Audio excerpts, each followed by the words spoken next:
Test, test, test. What it do, chat?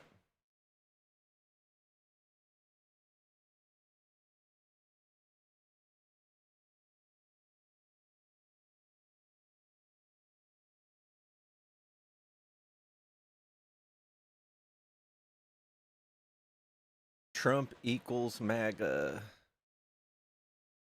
Very good.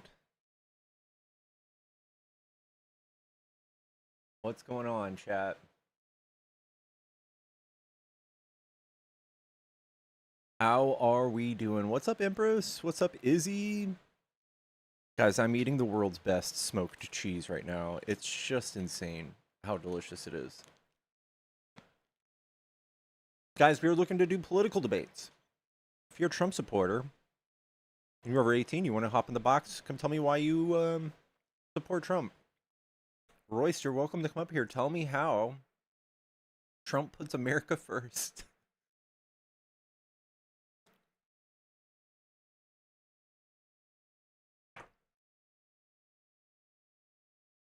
I see that. I see that logic. I saw that. I almost just want to put that. I almost want to put the live feed up. There's so many people watching this. Hello. Yo, so What's I up, dude? think Trump doesn't suck that much because he's the first president to release a cell phone. That's very innovative. It's a 2-year-old cell phone. Yeah, but for someone that's low income like me, 2 years ago, like the processors are still pretty good and they still get software updates for at least 4 to 6 years.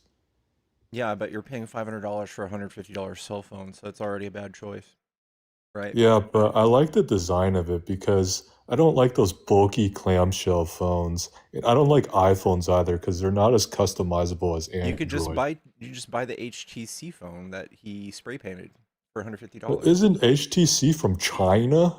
Yeah, and so is Trump's phone.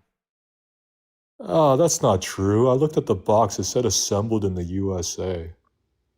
It does not say that actually. And I actually like the phone because I can play Minecraft on it at 30 frames per second. Only 30? Well, I cap it at 30 to preserve battery life. So you like Trump because he scammed people for a phone. Well, I don't agree with his policies, right? I think he should support Taiwan because they make semiconductors, but I do like having a cell phone. I mean, is that valid? Shouldn't he support Taiwan because they make all of the good semiconductors? We don't want China to have that. Sure, I believe in defending Taiwan from China. Well, we agree. I would shake your hand if I could. Thanks, man. Thank you for letting me on this panel.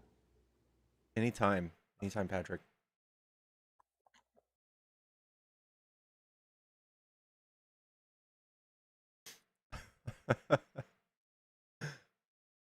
What the fuck?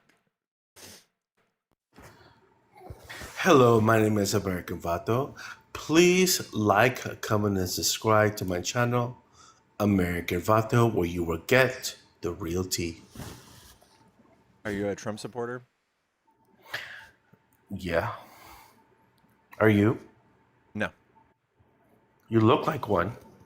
How do I look like one? You white! I assume straight. Questionable. I assume straight. Actually, no. A lot of Trump supporters like sucking cock. So, yeah, no.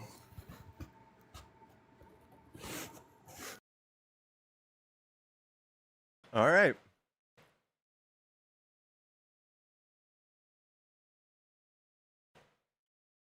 All right.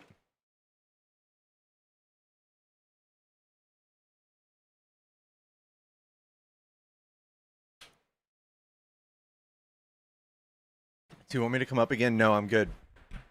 Chat, we're looking to do political debates. I think people have to be deeply unserious because you can't actually defend Trump.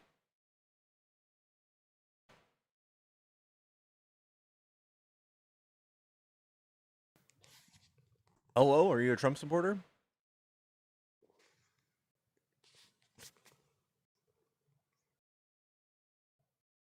Hello?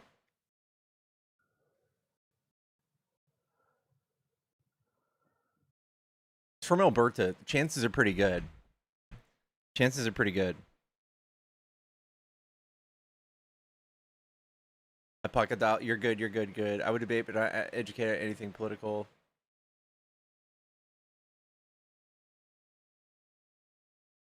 Oof. There's more Trump supporters than you think. None of them come up and debate anybody. None of them are showing their faces. You guys are about to get annihilated in the midterms. The amount of people willing to come up here, even Dean. I saw Dean like struggle for 3 hours to get somebody, dude. Who can I defend? Dude, I think Hunter Biden would be a great VP. Even though he doesn't talk to his daughter. I think that's bad. I want to know why. Hello, is this a Trump supporter? Yep. Cool. Why do you like Trump? You're not going to do the usual thing where you ask me my name and my age, and I'm just going to hope we're for not the gonna go through all best. that? Yeah. We're just going to hope and pray. All right. I could be a 13-year-old girl. I could be, Are you over 18? but I'm not. I am. I'm 30 years old, and I'm a dude. Type. All right. What do you like about Trump? I like that he's white. So are you a white supremacist?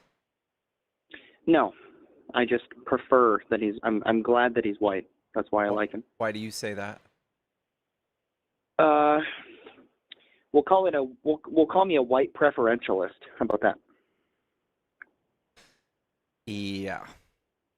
Yeah, I would say it's racist, right? No, I don't think so. How would you define racism? Well, racism would be systemic powers used alongside with prejudice. So I think in this country, you're basically being racist if you are anti-black. But I would more or less say that you're doing bigoted prejudice, for sure. Okay. I appreciate that you're not calling me a racist. If it is bigoted prejudice, then I would have to, that does beg the question: what is wrong with bigoted prejudice? But I don't want to go down that route. We want to. We can do that. I'm just saying, like, you have a preference for a reason. So you, instead of just saying that you have a preference because you have a preference, it's kind of circular. You want to tell me why you prefer white people as your president?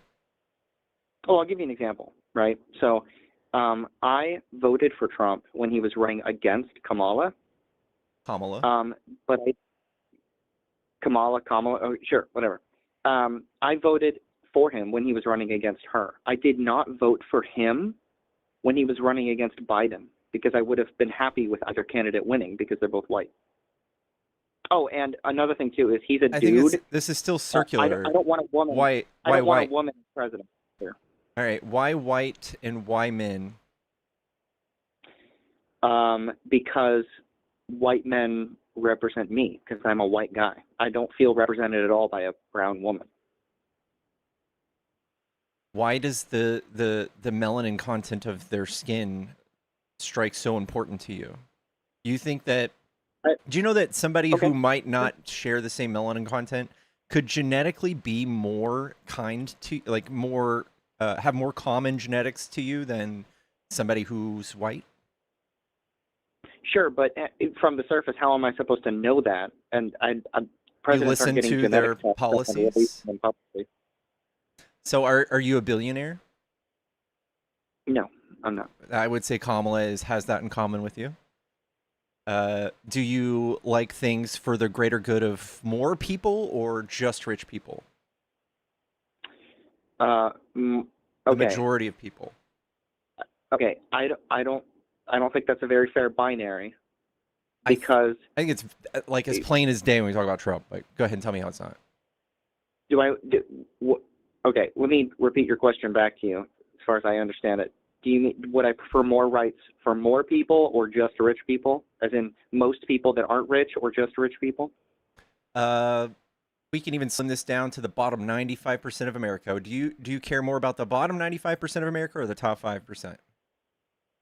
Care about or want rights for? Because I don't think those two things are the same. I think they have a lot of overlap. I want Americans to want to have more duties. I'm not a rights kind of guy. I don't think rights exist. I think duties are more important than rights. Okay, so the person who's telling me that you have more in common with somebody because of their skin color, that's surface level, but the rights thing you don't really care for.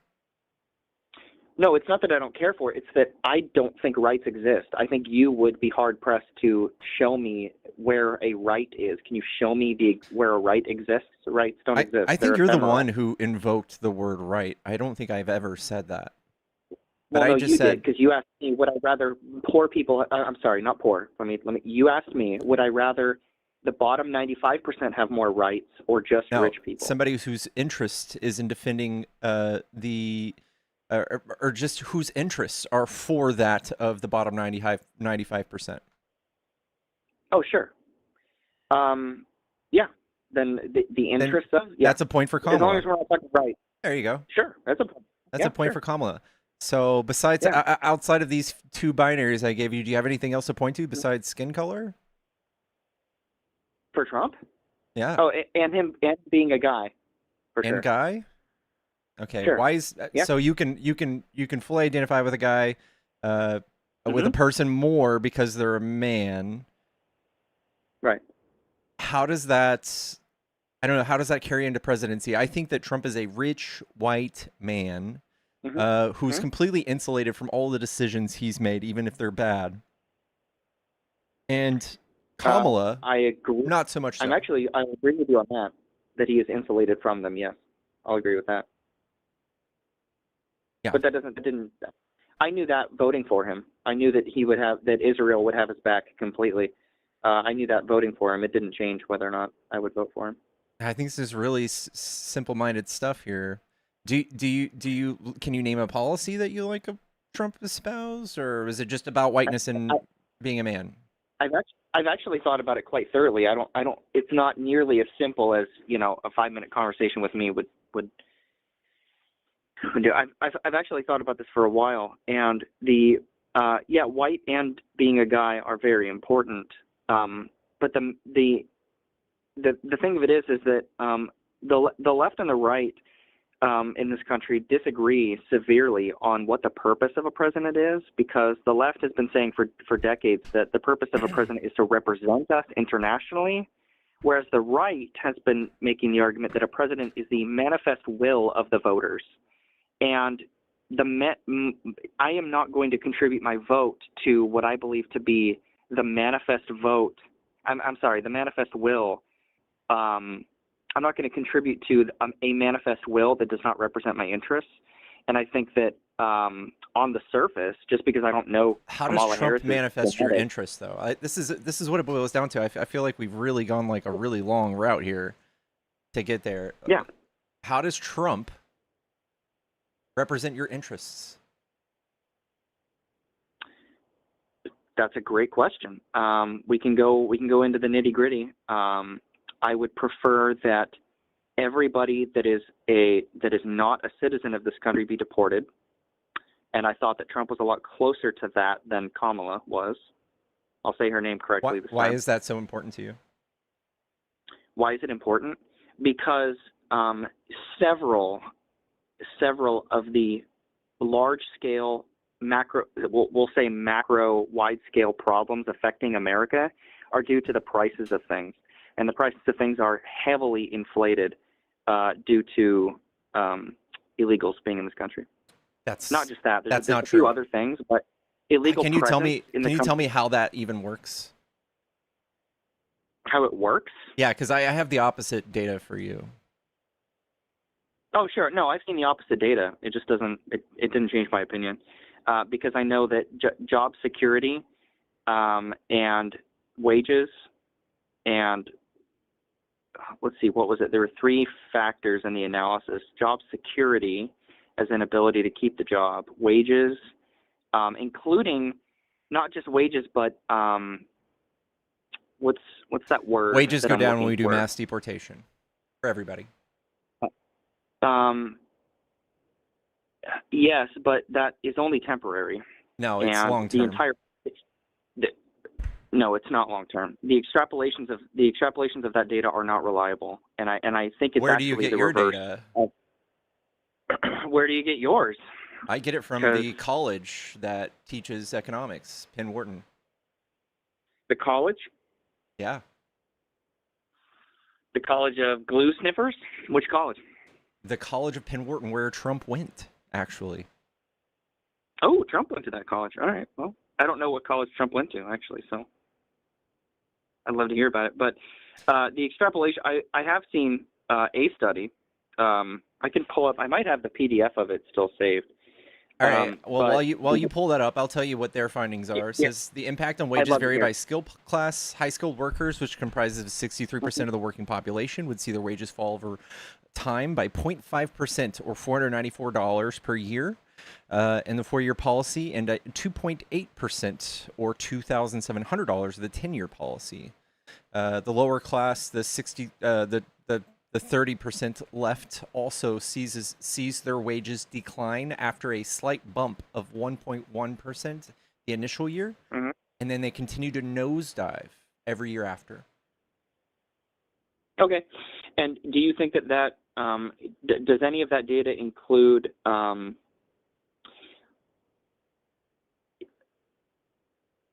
what's the word? I've been searching for the word that I heard in the study. Not wage reliability. It's a different word I'm looking for. But basically not the unions being able to argue for a better wage for you. I'm obviously not a union guy, as you would imagine, but unions are useful in some regards. But for an individual's ability to argue for a better wage, there's a word that they used in this study. And I'm looking for it. I can't find it. Cool. It is late. Also, for every 500,000 But- immigrants we deport, 44,000 U.S. citizens lose their jobs.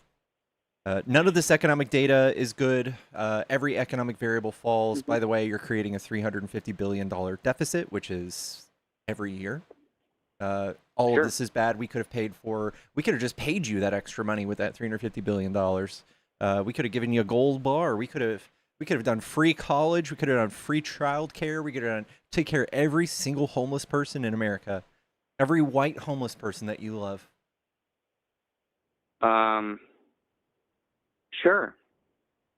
But yeah, so this study that you're citing, let me ask you a question. Do you think, in what way do you think the economy would reroute in terms of, let's say all of the non-citizens were deported within 6 months, okay? Mm-hmm. The way that the economy reroutes becomes crucial. And I think that if the manifest will that we vote into power has a very specific and well thought out plan, with lots of experts surrounding him. You guys love experts. The left loves experts. I don't think that Trump lots of has surrounding experts around him. I think he has loyalists. I don't think he hires people based on their merit. Oh, it won't be Trump. It won't be Trump that does this. He has faltered in many regards when it comes to deportation. I also think that the will you're talking about that you guys voted in, he lied entirely, right? Like every single thing that he promised, he's gone back on, like intentionally. Yes, but his compromises, even on a lot of his compromises, I still don't think he is right now as bad as Kamala would have been in his position. That guy, the world's Kamala, on fire. Kamala. I think you'd have a hard time telling me how. The world's on fire. The whole world hates us. All of our alliances are crumbling. The world? I'm sorry? You think the world's on fire? You think Yeah. the world's on fire? Yeah, the oil shortages? Yeah. And My oil went down by 40 cents today. did you thank China? My oil. I mean, oh my gosh, I'll get on my knees for China as long as my oil doesn't cost very much. Yeah, that was China, not Trump. Oh, well, thank you, China. Yeah. We should still go to war with them for, shipping fentanyl into the country. But that's another topic. The entire point is that I prefer Trump right now way more than I would prefer Joe Biden or Kamala Harris. What do you think Kamala would have done that would have been this bad? making oil prices probably soar for the next few years. Considering, let's see, she probably would have attempted another Obama-era Iran deal, and the problem with that is that Israel's not really willing to make that deal, and they would probably try and start a war anyway, and we get entangled in the Middle East regardless. So the problem is compromise. Trump's version is compromise, and Kamala's probably would have been overcompensation. All right, we're looking down the barrel of giving Iran $300 billion frozen assets. Do you think that that's going to stop Israel with their intentions with Iran? Well, Israel's not willing to make a deal at all. Yeah, I know. So every single deal we've made so far, they've either reneged on or just not agreed to. So yeah, I think Trump has said that we are so close to a deal. I think about 37 times now. 37. Mm-hmm. I just don't think that Trump is capable of diplomacy at all. I think that he's the least diplomatic president we've ever had. I think that he doesn't care about us. I think he's deeply narcissistic. He's a malignant narcissist. You're not going to give him a point. You won't give him just 1 point for stepping over the DMZ with Kim Jong-un? No, that also was not good. It was against the advice of all of his advisors. It also kind of gave North Korea some sort of semblance of respect that they didn't deserve. So the North Koreans in that country looked at Kim Jong-un and said, "Ooh, look how much he's loved."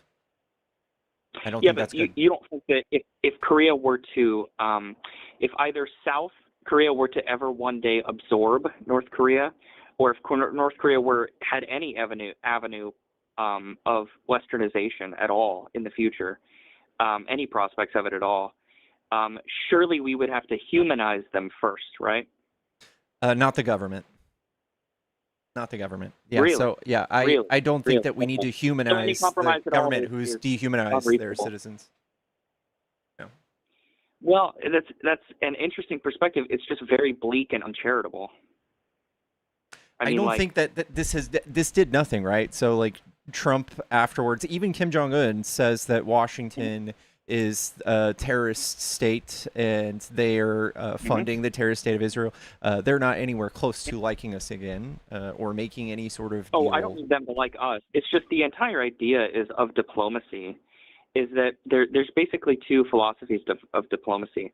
Either you're willing to do whatever it takes to get along with people, or you don't pretend anymore and you form hard lines, and it's either yes or no, and it's on the table. And America has been playing the first option for we're about to hit 250. America has always been option one. We've never really ever been option two, because every time we've ever set a hard line with an enemy country or a potential warring country, there's always been these surreptitious, underhanded deals by presidents, either to sell weapons to them somehow, or to, proxy wars, or, it's never been on the table. It's never been true and real. And so the entire idea that it's wrong for Trump to legitimize Kim Jong-un in any way, not the people but the government, it's like, yeah, but we've been playing this game for so long that let me put it this way. Why would we want them as an enemy? I don't think we should. I think on the world stage, we should punish and stifle any sort of dictator that is doing wrong by their enemy or by their constituents, especially one that's been in power for hundreds of years or generations. I'm not sure which one it is. But it's the longest standing dictatorship, and they have been cut off from the rest of the world. They are a hermit country. No one in the world trades with them. I think Trump just wanted a picture. I think it really is that simple for him. I think Trump is like 16 years old mentally. I think he is profoundly stupid. You do understand that in order to take this position, in order to bolster your claim that Trump is the least diplomatic president we've ever had, you have to make these uncharitable takes. And you have to say, well, I just think he wanted a picture. It's like, well, we're not mind readers. We've seen Trump. We know Trump. He's been in the TV for 10 years. I'm pretty sure this is a pretty good takeaway Yeah. Nothing Yeah. else I'm happened. not saying he didn't want a picture. I'm not Yeah. saying he didn't want a picture. What I'm saying His is own that administration told him boil not to it do this. down to that, I think it's just another it's just another sign that Trump doesn't listen to anyone around him. I don't think that he has any care to be even with our allies. He has ousted our allies. We have more Americans primed to leave NATO because of his rhetoric, and it's Mhm. usually people who don't know anything about geopolitics that want this. Do we still need NATO? Do we Yes, still need it? yes, We do. Oh. yes. Do you Oh, think the okay. world is safer when Russia is threatened with the force of every Western country before they step foot into a allied nation?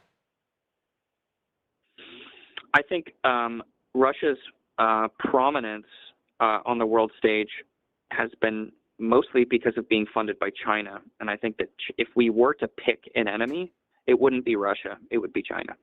I think that's silly. I think that I worry about the people of Russia and the oligarchy that is formed in Russia. I think the people of China are doing fantastic.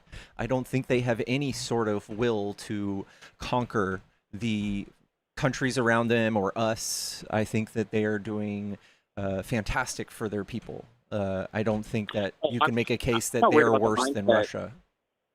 I'm not worried about the mindset of the people, because remember, we're not trying to. I'll actually agree with you that we shouldn't be legitimizing the government. I'll concede that to you about North Korea, because I asked about the country being westernized and you said, well, not its government. So I'll say, okay, we're not legitimizing bad governments, right? So I don't care about the mindset of the Chinese people, because when we're talking about the government, the Chinese government is, by its clearly visible actions, extremely evil. And I there are mean, several you can point to the factors Uyghur that we can say. Muslims. Like you can point to that. I can agree with you. I think that we're doing the exact same thing right now to people ourselves, especially because it's your Okay, will. but then that would just make us both evil and China. That, it doesn't Yeah, two so I wrongs think it don't would make make a you right. a hypocrite. So What am I hypocritical about? talking if you're gonna virtue signal to Uyghur Muslims while doing things like alligator Alcatraz. Oh, I mean, Uyghur Muslims, I think, is a point I could have made, but it's a weak point. I was going to talk about the fentanyl. Oh, I well, have I much mean, more. I get that. The thing is, the crazy thing is, there is a market for it here. There's not like it comes through Mexico, right? Mexico doesn't have an F drug problem. We do. And I think that's something we can look at ourselves. I think that we can look at ourselves and say, hey, that's something we can fix internally. We can say, hey, China's bad for that. But I don't think that we can say, oh, we shouldn't legitimize China. I mean, look at what North Korea does to its own people. Look what Russia does to its own people. The average wage of Russians is like 15 grand a year. They have no choice in to choose who they want for their government. HIV is rampant. They're sending people into a meat grinder on the front lines of Ukraine. Hundreds of thousands of Russians have died. In China, people are killing it. They're doing great. Yeah, I want Americans to do great, and Yeah, that's not going to. Trump has done nothing but the opposite of those things. He has gutted programs that made America great, that help people, that help everyday people with food stamps, SNAP, WIC, Social Security, Medicare. He's going to do it again. I don't think that he's making America greater. I do want to. I won't take up too much more of your time, but I do want to, because it really does seem like our disagreement falls on ideological lines, because I'm aware of the study that you cited. I have the PDF that I pulled up. I believe it might be the same one. But I disagree with the extrapolation about the wages going down permanently, or rather in the long term. The What entire makes you think idea. that? Because the economy is going to have to reroute in some way, and that I think if we This is considering economic feedback effects. Sure, but the entire idea is that if we deport that many people in such short of a time, entire markets are going to disappear, and those people that were working in those job markets are going to need new jobs, and the demand for workers in certain sectors is going to skyrocket. And I think that What the fact percent that of Americans America are willing to is substitute undocumented them- migrants? What percent of America? Oh, what is it? What's the number? Isn't it like 30 million. What? We have 30 million. No. No. How many illegals we got? It's like 13 million, and 10 million of them been here 13? since like 1990. 13 million. I'll take 13 million. Sure. Yeah. Again, this is nothing. What they do when they leave is they don't just leave their jobs in a vacuum. They also don't pay rent anymore. They don't buy Subway sandwiches. They don't buy anything. All the demand is gone. So that is the other thing you're not looking at. There's a Pew study that says that it could be up to 15 million. Okay, it's anywhere from 11 to 15. Yeah, anywhere from 11 to 15. So those 15 million, let's say we deport them in 6 months. How much would that cost? How much would it cost to deport them? Oh, gosh. Let's say 15 million people in 6 months. That's a big study. campaign. It's in the study. I mean, this is over 4 years, so I'm going to assume it's even more expensive to do in 6 months. But if we do the 4 and 10-year policies, it's $862 billion, $987 billion with economic feedback over the 10-year policy. That's $1 trillion fucking dollars, dude. Sure. That's horrible. What are you thinking, man? It's. Do you think that I'm at this point that I'm worried about the U.S. overspending? I want to change the way that we are spending and what it's for, but we're way past the point of arguing that America shouldn't be overspending. Well, we're I mean, overspending Trump is the thing. overspender. Sure. Yeah. Trump is 25% of this country's debt. So, like, without Trump, we would have all of this extra money. We could be doing so many cool things with it. But the thing is that you're pointing to is that you just want illegals gone. Like, give me a break. Like, this is sad. This is sad. This is called xenophobia. Yeah, I have yet to hear an argument why xenophobia is wrong. So. Because it's baseless. It's baseless judgment based on somebody who's just unlike you. It's not baseless. Yeah. Well, wait a second. They're not like me. That's a base. Okay. That's a base. Therefore, someone different than you is bad. It's saying that someone different from you is not good. Oh, I don't That's think they're baseless. Bad. I don't think they're bad. I just don't think we should be accountable for them. They're accountable for us. That doesn't make them bad. That doesn't make any sense. I'm not making a moral claim here about them. I'm saying we should not be accountable to them at all. Okay, but they're helping us.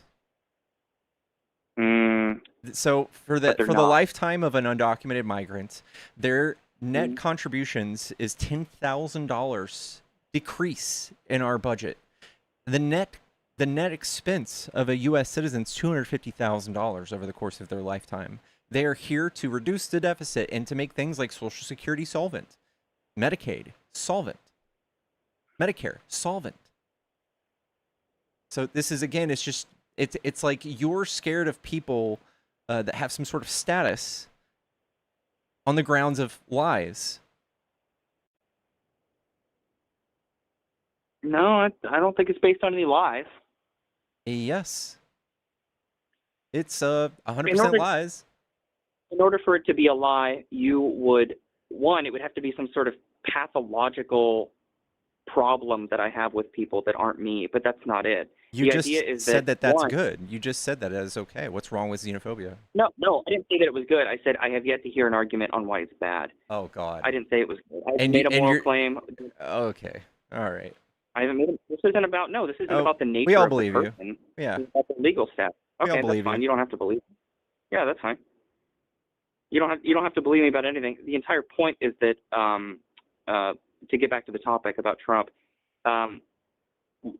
do I think that the country would be in a better position if we had elected someone like Hillary the first time, and let's say Trump runs again and Joe wins, and then Trump runs again and loses to Kamala, or Joe again, because if Trump had won the first time, I don't think we would have the ability to scrutinize on Joe's mental health at that point.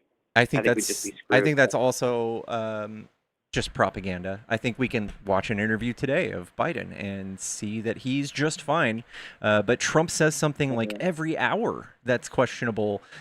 He's literally the biggest liar in politics, I think, and he's sitting here just gutting the economy, enriching the absolute shit out of himself, doing more corruption Sure. in our faces than anybody else.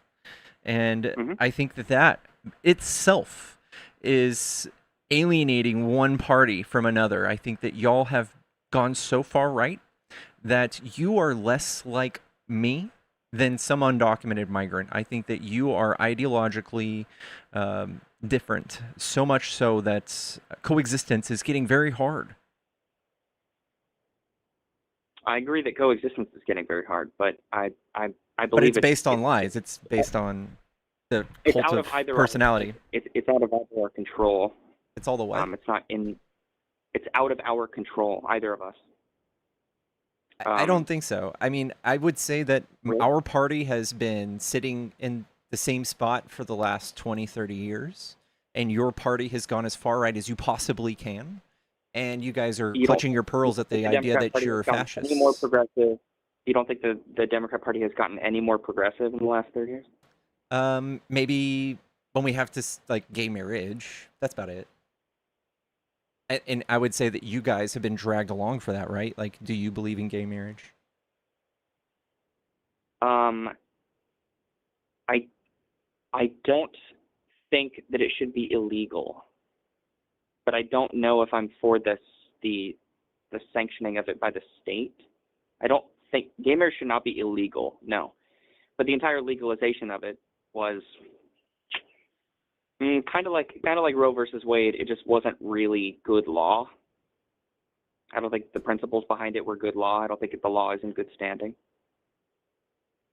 So, Okay, so you're very far right. So can you name a thing that liberals have gone left on since 30 years ago?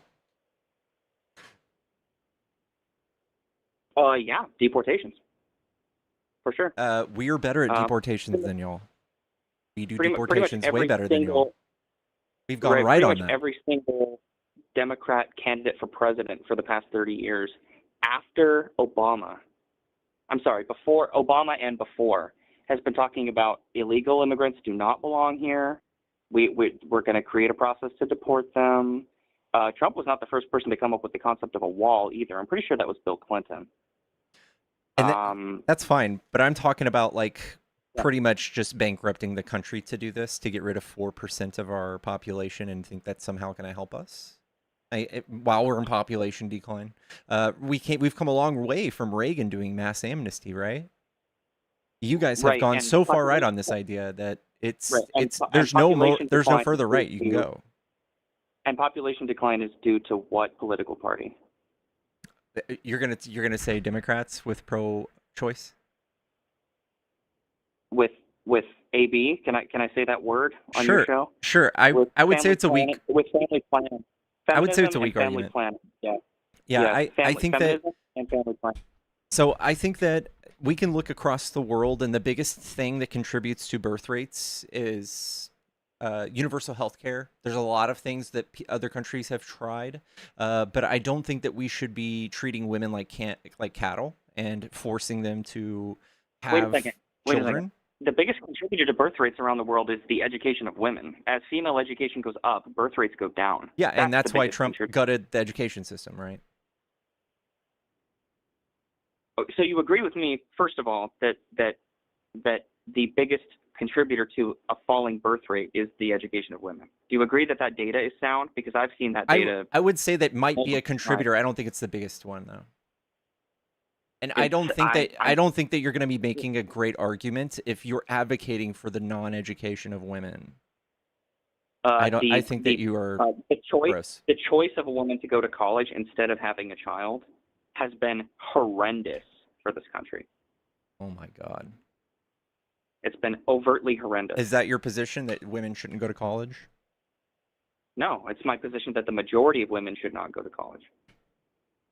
I think that there are a tiny fractional minority of women that definitely should be in certain positions because they are exemplary in certain fields, but the majority of women should not. No. I don't even think most women should be working. Yikes. Well, I think that's your ideological difference. I think that's our hard line here. No. You're the one that wants a woman to be beholden to a boss instead of a husband that loves and cares about her. That's what you want. Or be entrepreneurs, or be just somebody who enjoys their job, right? Like, I don't think it's fair that men can go to work and accelerate in their career and build their career for their entire lives while women stay at home. And if that marriage is over, that woman's just left there with nothing. I don't think that's great. Right. Except that women initiate most divorces, and so the entire and that data is also about. It also includes repeat divorces. Women also initiate most repeat divorces. Yeah, but So why? Why? Because maybe they're why? stuck at home, No. Do you know the biggest contributor? Do you know the biggest contributor to when a woman's infidelity. out of that data, when a woman decides to initiate the divorce, what's the biggest contributor to that? What is it? It's the woman out earning the man. It's a man that doesn't earn as much as she does. I would like to see the data on that, but I don't think that's a bad thing. I think that men You don't aren't. think divorce is bad? No, I don't think that men earning or women earning money is a bad thing inherently. So I think that the thing is the paradigm that we've set up for ourselves in like a patriarchy. I think soft men, kind of like you, would have problems with their wife You think having you some think I'm sort a of soft man? have some sort of moral issue with their partner being an equal to them. How much do you bench? You think I'm a soft man? I know you're a soft man, and I also think you pointing to muscular come on. ability does not come on. allude to how masculine you are. I think that is a misnomer. Yeah, but if you and I stood side by side in front of a crowd, who's going to look softer? Probably you. To espouse Oh, our abilities or our ideas. I think No, being I was just weak-minded making is a joke. far Yeah, more yeah. emasculating Okay. than being weak Yeah, 'cause physically. that's what women care about. Men's brains. That's what they care about. I They don't promise care you, about how much you make. that's They don't care so about how true. big you are. They don't care about how much you make. Sure. When all the data that we have shows otherwise. No. Women care about Well- how much a man makes. They care about how many partners he's had. And I think the third one was kids. I think, yeah, partners second, kids third.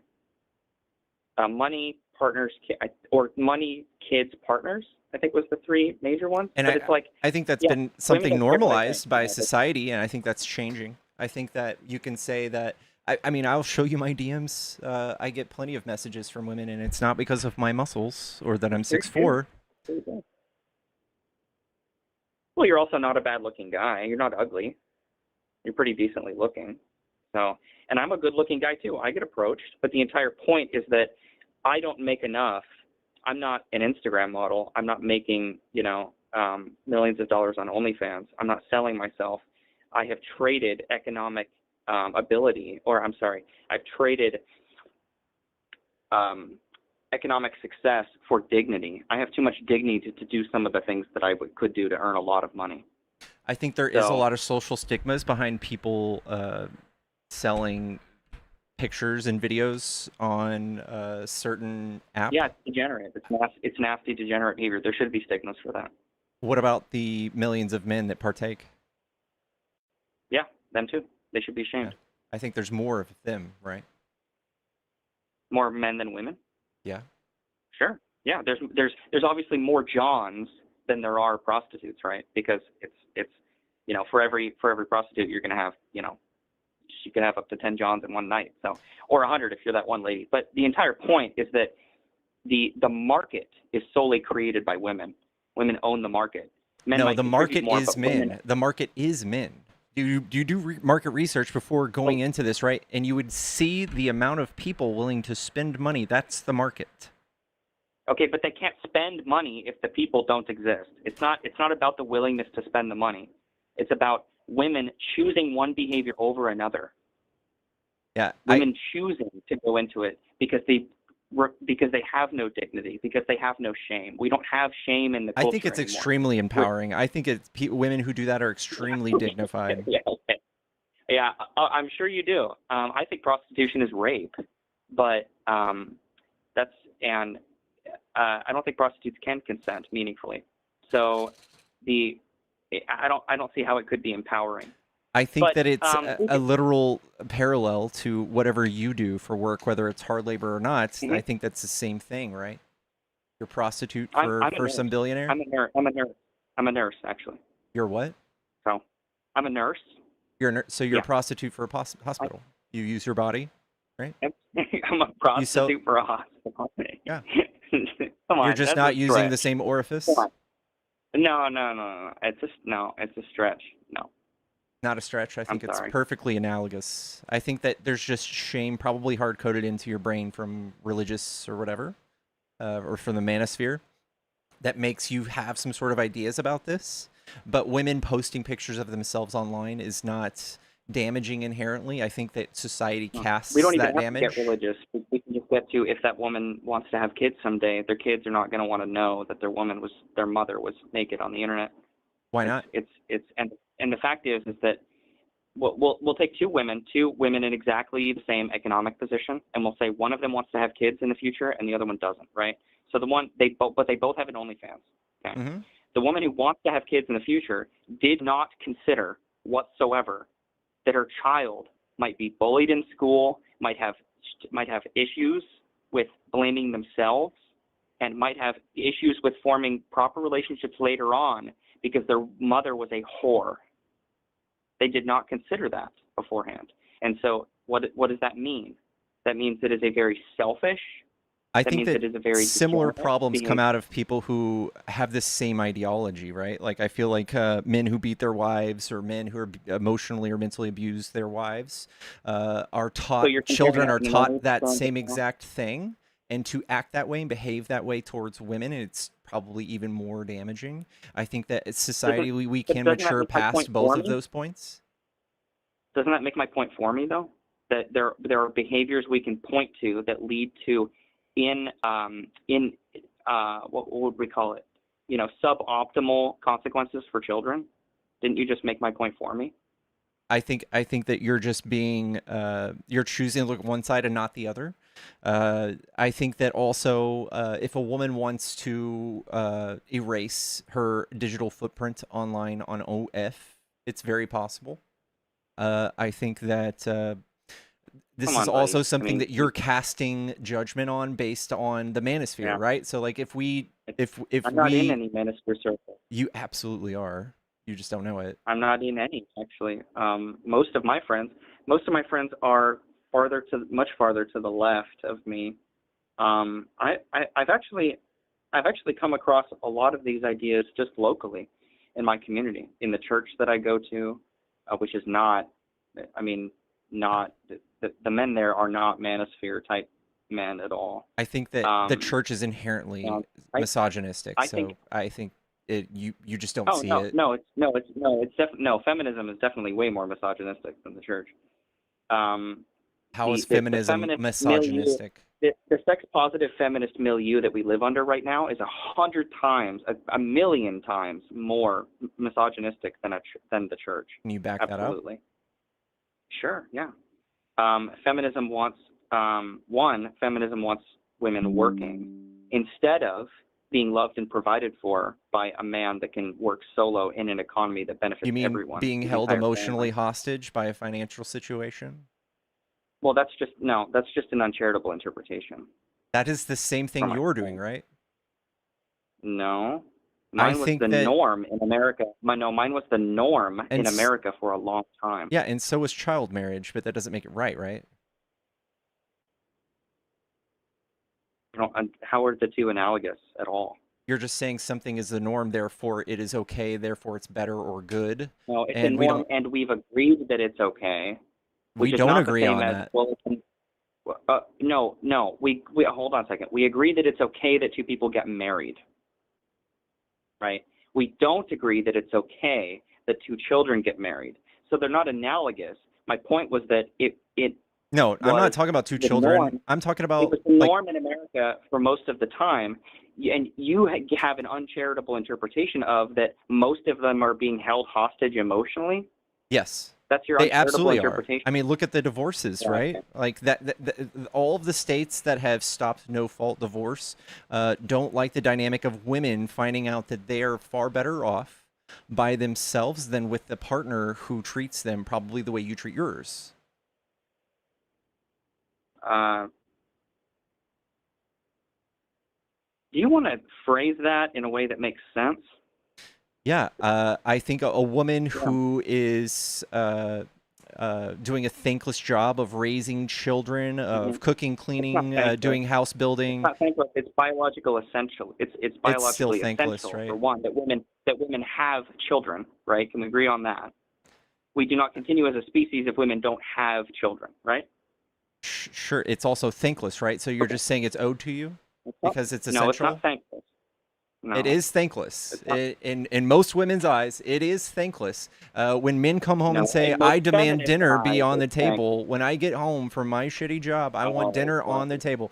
That oh. is absolutely the same thing as having a boss You have saying, this like "Hey, you have this like image in your mind of a TV show from the 1970s I'm just where quoting Trump." where this ungrateful husband comes home wearing a wife beater and he hits his wife because the chicken is cold. It's a caricature of your belief is a Trump caricature. literally has said this line. Sure, that's fine. Trump's I would even concede that Trump's probably a misogynist, but I don't think that the majority of marriages that And have his happened and over his the wife course is of a this sex country's worker, right? history were wives being emotionally held hostage. I think that women want to be with men, the biological imperative. Women want to have children, it's a biological imperative. So we should look for the environment that creates the best outcomes.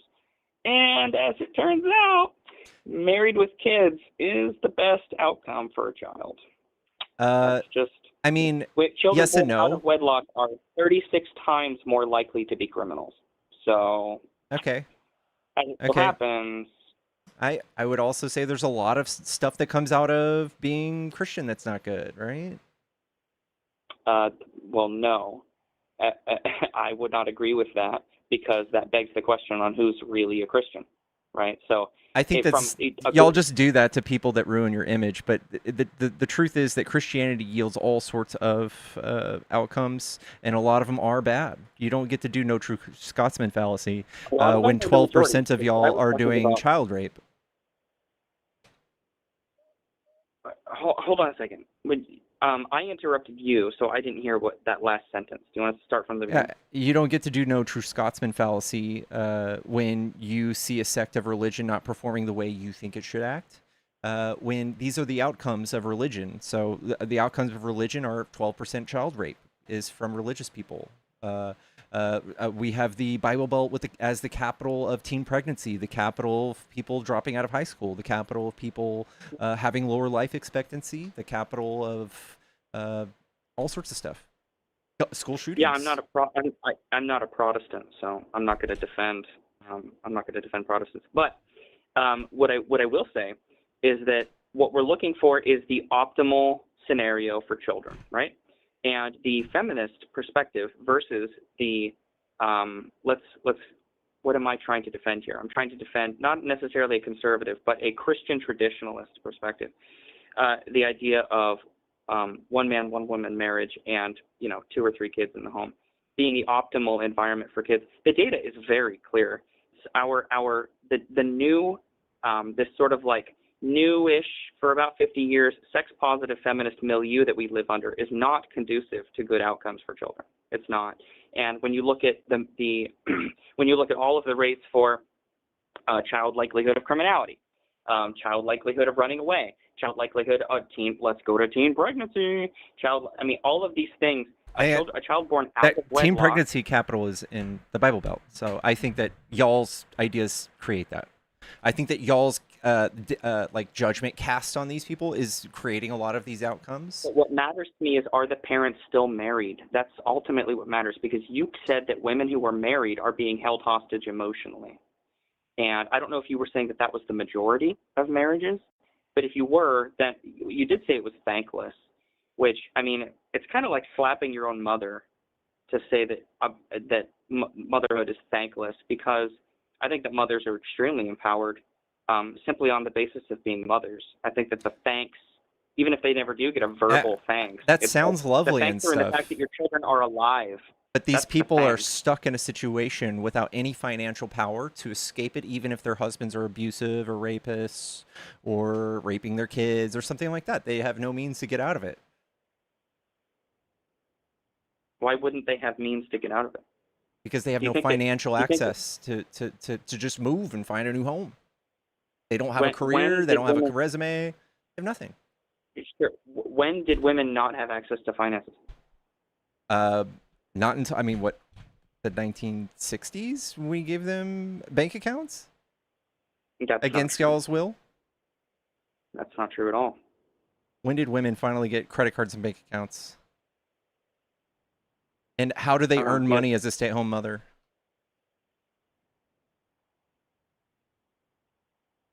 Let's see. 70s?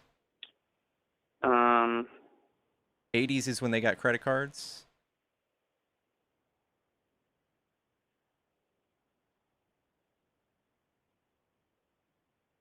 Marital rape wasn't a thing till the 90s. banks could legally refuse to open an account for a woman or issue credit cards and loans without her husband or her co-male signature before the Equal Credit Opportunity Act of 1974. Yeah, so even more recently.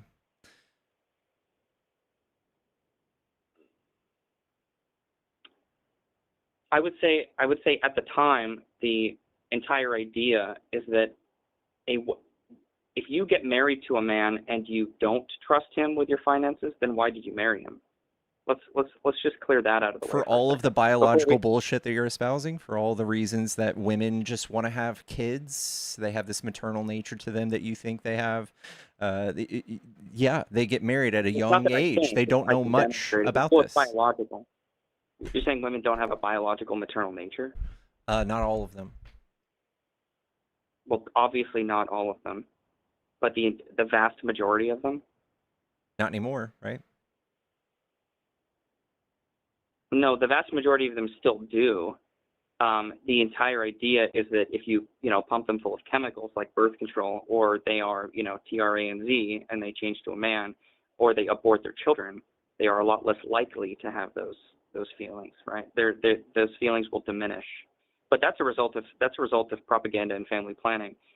So that's a problem for the feminists. The birth rate is still a problem for feminism at that point. I think but I want to get to the bank account thing because I don't think that this is nearly as strong of a point as you think it is. If I get married to somebody and I don't trust them with my money, for example, let's say that everything being equal, a woman has, I marry a woman and she has full access to my finances and I have full access to her finances.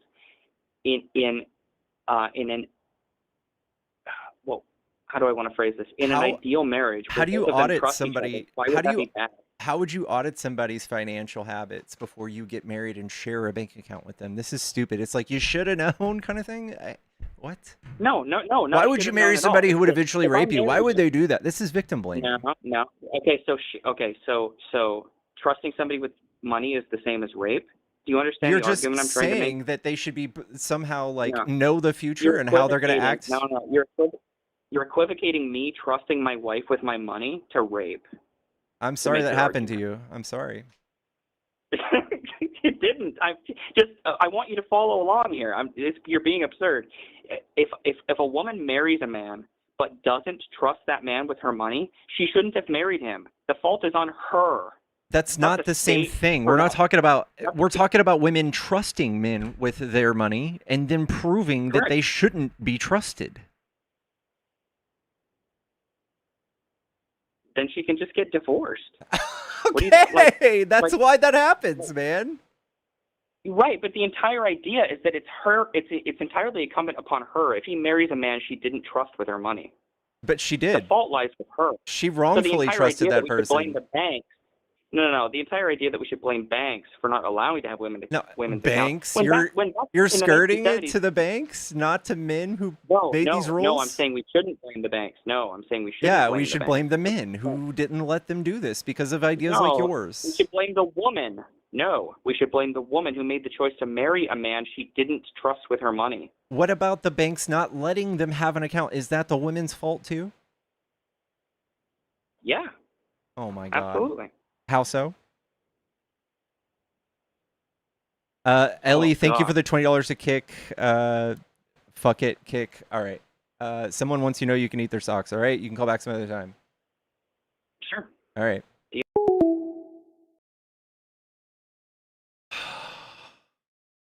religious indoctrination is one of my least favorite things about this world. I hate it. Ellie, big, huge W's in the chat for Ellie.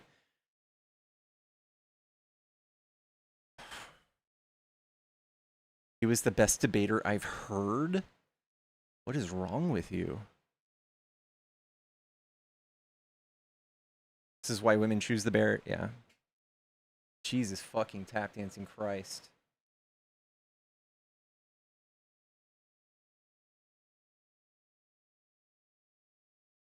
W. Ellie's. Hello, is this a Trump supporter? Yo, yeah. All right, what do you like about Trump? What do I like about Trump? I like his policy.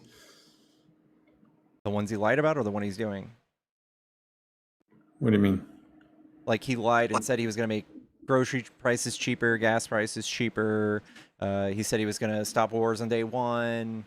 He said all sorts of stuff. He lied entirely about just about his entire campaign. So what policies are you talking about? I'm in favor of tax cuts, federal income tax cut, corporate tax cuts. Have you I'm in looked at the favor of debt? I have looked at the debt, yeah. Why do you think we need to start doing more cuts? Well, because cuts are a boost to the economy. There's no proof of that. What are you talking about? There are. Have you looked at IRS numbers? I have. What do you think it's Then showing? then you would know it's showing that we take in more revenue currently than we did under Obama's tax plan. It's shown that the burden. That's because GDP grows and because that Oh, grows okay, every but you agree. year. So wait. So you agree? No. You can Is that account for. because of the tax breaks? No, we have reports. Absolutely. We have 10-year Absolutely it analysis is. that show that this is not because of tax breaks. It's not true. It is because of tax breaks. It's happened every time there's been tax breaks. It's of a Yeah, It happened under Democratic tax breaks.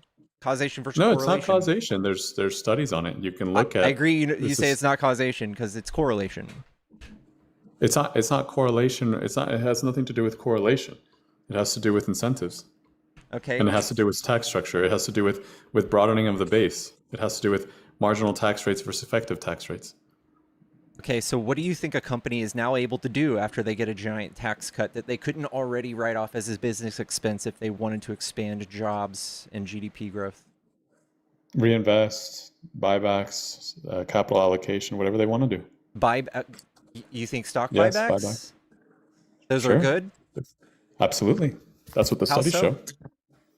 Yeah, because they aid with capital allocation. Have you looked at the Harvard studies on stock buybacks? Tell me about it. You want to just pull it up? Yeah, you can look up 2025 working paper. There's several papers on this. Are buybacks really shortchanging investment? This is a Harvard study.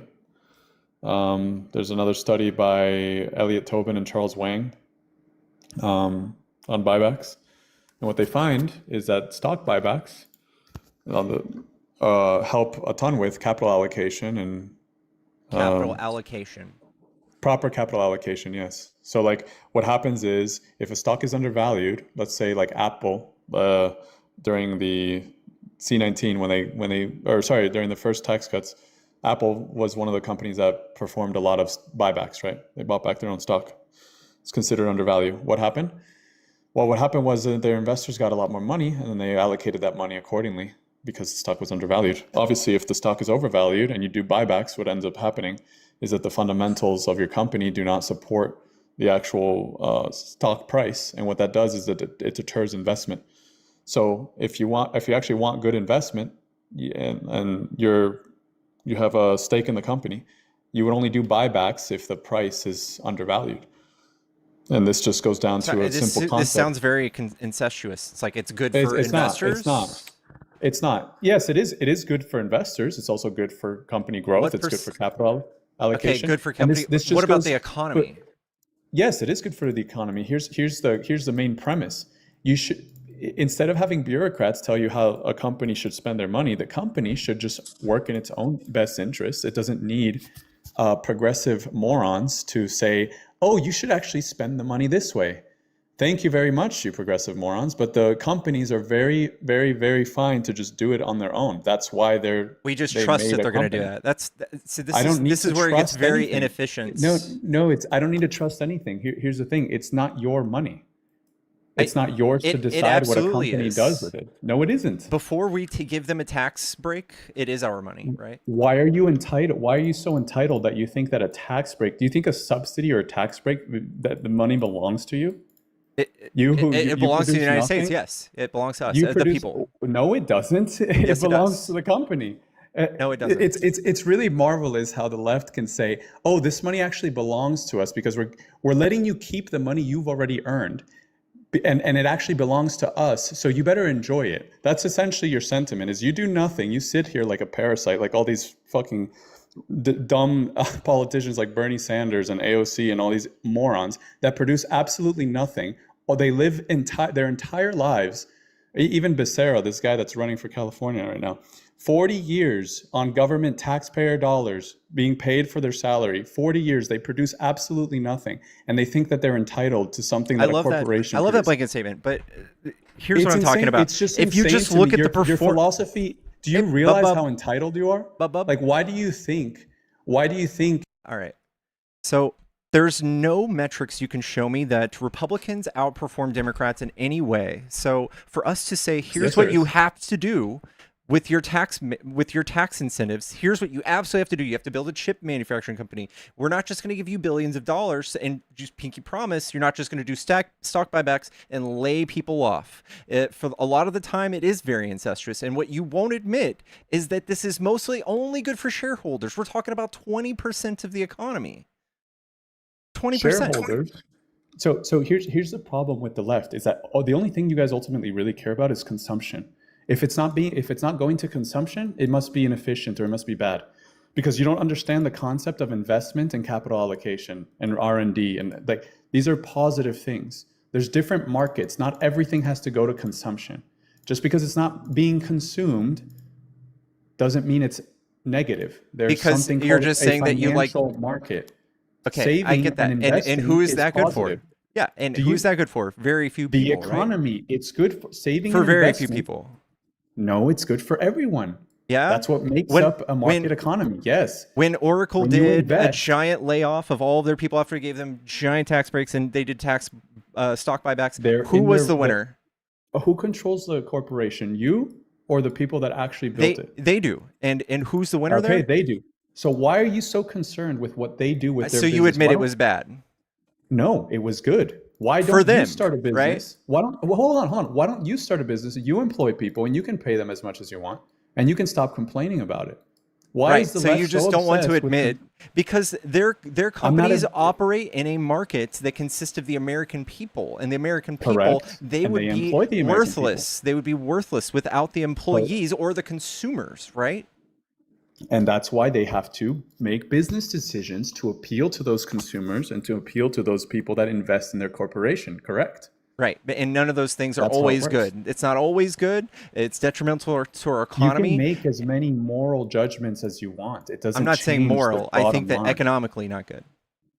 They are economically good. Of course they are. Well, okay. If you're the owner. No, if you're anywhere involved in the process. No, because you want to create more jobs. You don't want that doesn't create more jobs. You don't want to.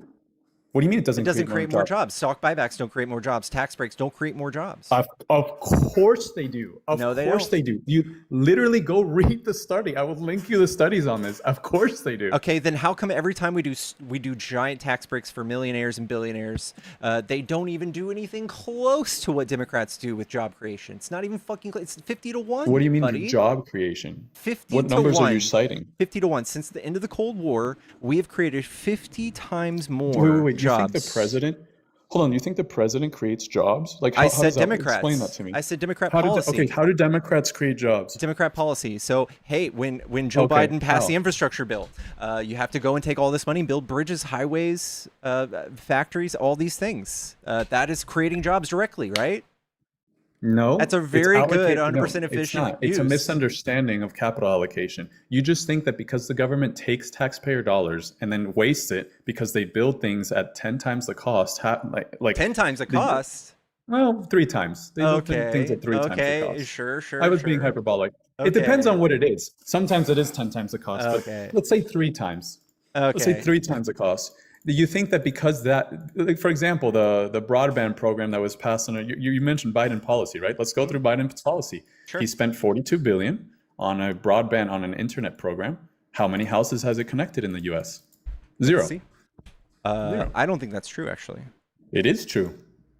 There's some in the process of being connected, but it's been years. It's called the Okay. BEAD program, the Broadband Okay. and Equity Access and Deployment Program. 42.5 billion, right? Nobody has been connected. Oh, but it's so productive. They're creating all these blah blah blah. Garbage. It's garbage. These policies are garbage. Yes, there's money being spent. It doesn't mean that it's not All wasteful. right. It's coming. It's coming. It's coming. Go for it. 2.4 million unserved homes. So 2.4 million people previously unserved. Small businesses through combination programs, including infrastructure grants, tidal broadband projects, initiatives outside of BEAD. Just because it hasn't happened yet, you're just saying it's no good. I'm saying that we can the talk money, about pulling all if the you lead actually pipes out of all Yeah, and of look at the the homes. cost. And Yes, and that's would my it point. ever That's my have happened if we just left it up to the private market? At this cost? No, it would have been a Would it- third of the cost. Up No, to the would it It's have the same- ever have happened despite the cost? Of course. No. Of course. Absolutely not. It's called Starlink. Of course it would have. They literally chose the most inefficient taxpayer waste. It's the same thing with the EV charging. You're saying, oh, he's passed the infrastructure act. You fell for They the spent EV thing too, huh? everything. Everything the government they're does still is they're building it just because you're like you can snapshot it right now they're and be like, oh building look, it- there's only like a couple Brother, dozen EVs built. Oh they're no. building it at 3 times the cost of the private sector. And guess what? If we didn't have this, it wouldn't be built at all, right? It would. The market can sustain itself. It doesn't need Democrat bureaucrats. If the to market could allocate sustain itself, tax- we would stop Wait. giving tax incentives to oil companies who get giant tax incentives still Take it up. since take it up, 1906. Take it up with yeah, sure. Of course they do. Yeah, they do. I disagree with that too. But I'm Okay. just saying when you compare the policy outcomes of the left, you're saying, "Oh, the left creates all these jobs." What jobs did they create? All they did is waste Tons. money. All they did was take Tons. money Do you think that otherwise would have Do you Wait, think let me that finish. their All they allocation did was of funds to force these people to move their hands on it now is more or less efficient than giving giant, broad tax breaks to everybody and just hope that they eventually go do it and not buy a new yacht? What do you think happens when you give tax breaks to people and to corporations? They spend it. No, they don't. No, they don't. They Well, hoard what it. do they do then? Do they hoard it. light it on fire? No, they hoard it. Hold on. What is it? So how do they hoard it? Explain that. Because if they were How faced is with a money tax hoarded? liability, they would be forced to spend it. And now that they are How not do they forced hoard to it? spend Explain- it, you they made a buy claim. stocks. They hoard do it. stock buybacks. That's not hoarding. That's called investment. A stock buyback is an investment. investing It's in not hoarding. yourself, right? It's not hoarding. It's an investment. It's investing Yes, in it's an yourself. investment. Is it bad to invest in yourself? When it's just Should shares, yes. Why? Make the case for it. Don't you're just Because that assuming helps that it's that helps negative. few people. Very few people. No, it doesn't. That's not true. That's just like literally false. Like, please show me a study or anything that proves your point. That's just not true. You should, if you're a corporation, of course you should invest in yourself. Of course you should. Who else are you going to Well, invest in? duh. Are they going to duh. invest in you? Are you going to help them with Well, their business? no, but Like, if we were to no, of tax course them they and should we were to invest in take that themselves. money, if we were to take that money and say, I don't know, give people food stamps or build manufacturing we give plants. them more food stamps than they've ever had. Our food stamp It's not budget true. it is true. We just Our cut SNAP budget? 10%. We just cut 3.4 million people off of food stamps. You're talking about. No, we didn't. That is a talking Yes, point we did. that bears no reality. Do you know the SNAP budget pre-pandemic? Do you know what it was? What was it? 60 billion. Do you know what it was during the pandemic? What? 115. Do you know what it is now? 90. It's 50% higher than all it went down is from emergency levels. That's not true. The SNAP actually. budget. That's It not is true. No, It is women, true. specifically women who are breastfeeding or prematernal, their SNAP benefits went down from like $80 a week to like $16.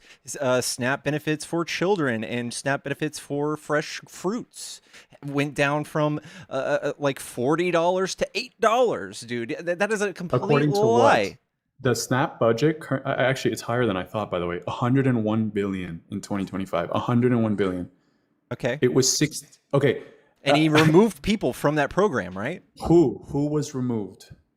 Like I said, people. Imaginary people that you have to make up to try and prove a narrative that is just false. We It's a false removed. I narrative. think we have 34 million people on food stamps, and he removed 3.4 million people off. That is the literal number. Hold on. From pandemic highs, are you talking about from the 15% unemployment that we had during the pandemic? Is that No, I'm those talking about 3 this year. I'm talking about this Wait, year. but is it positive? From the First of all, 3% unemployment we had when Biden left office.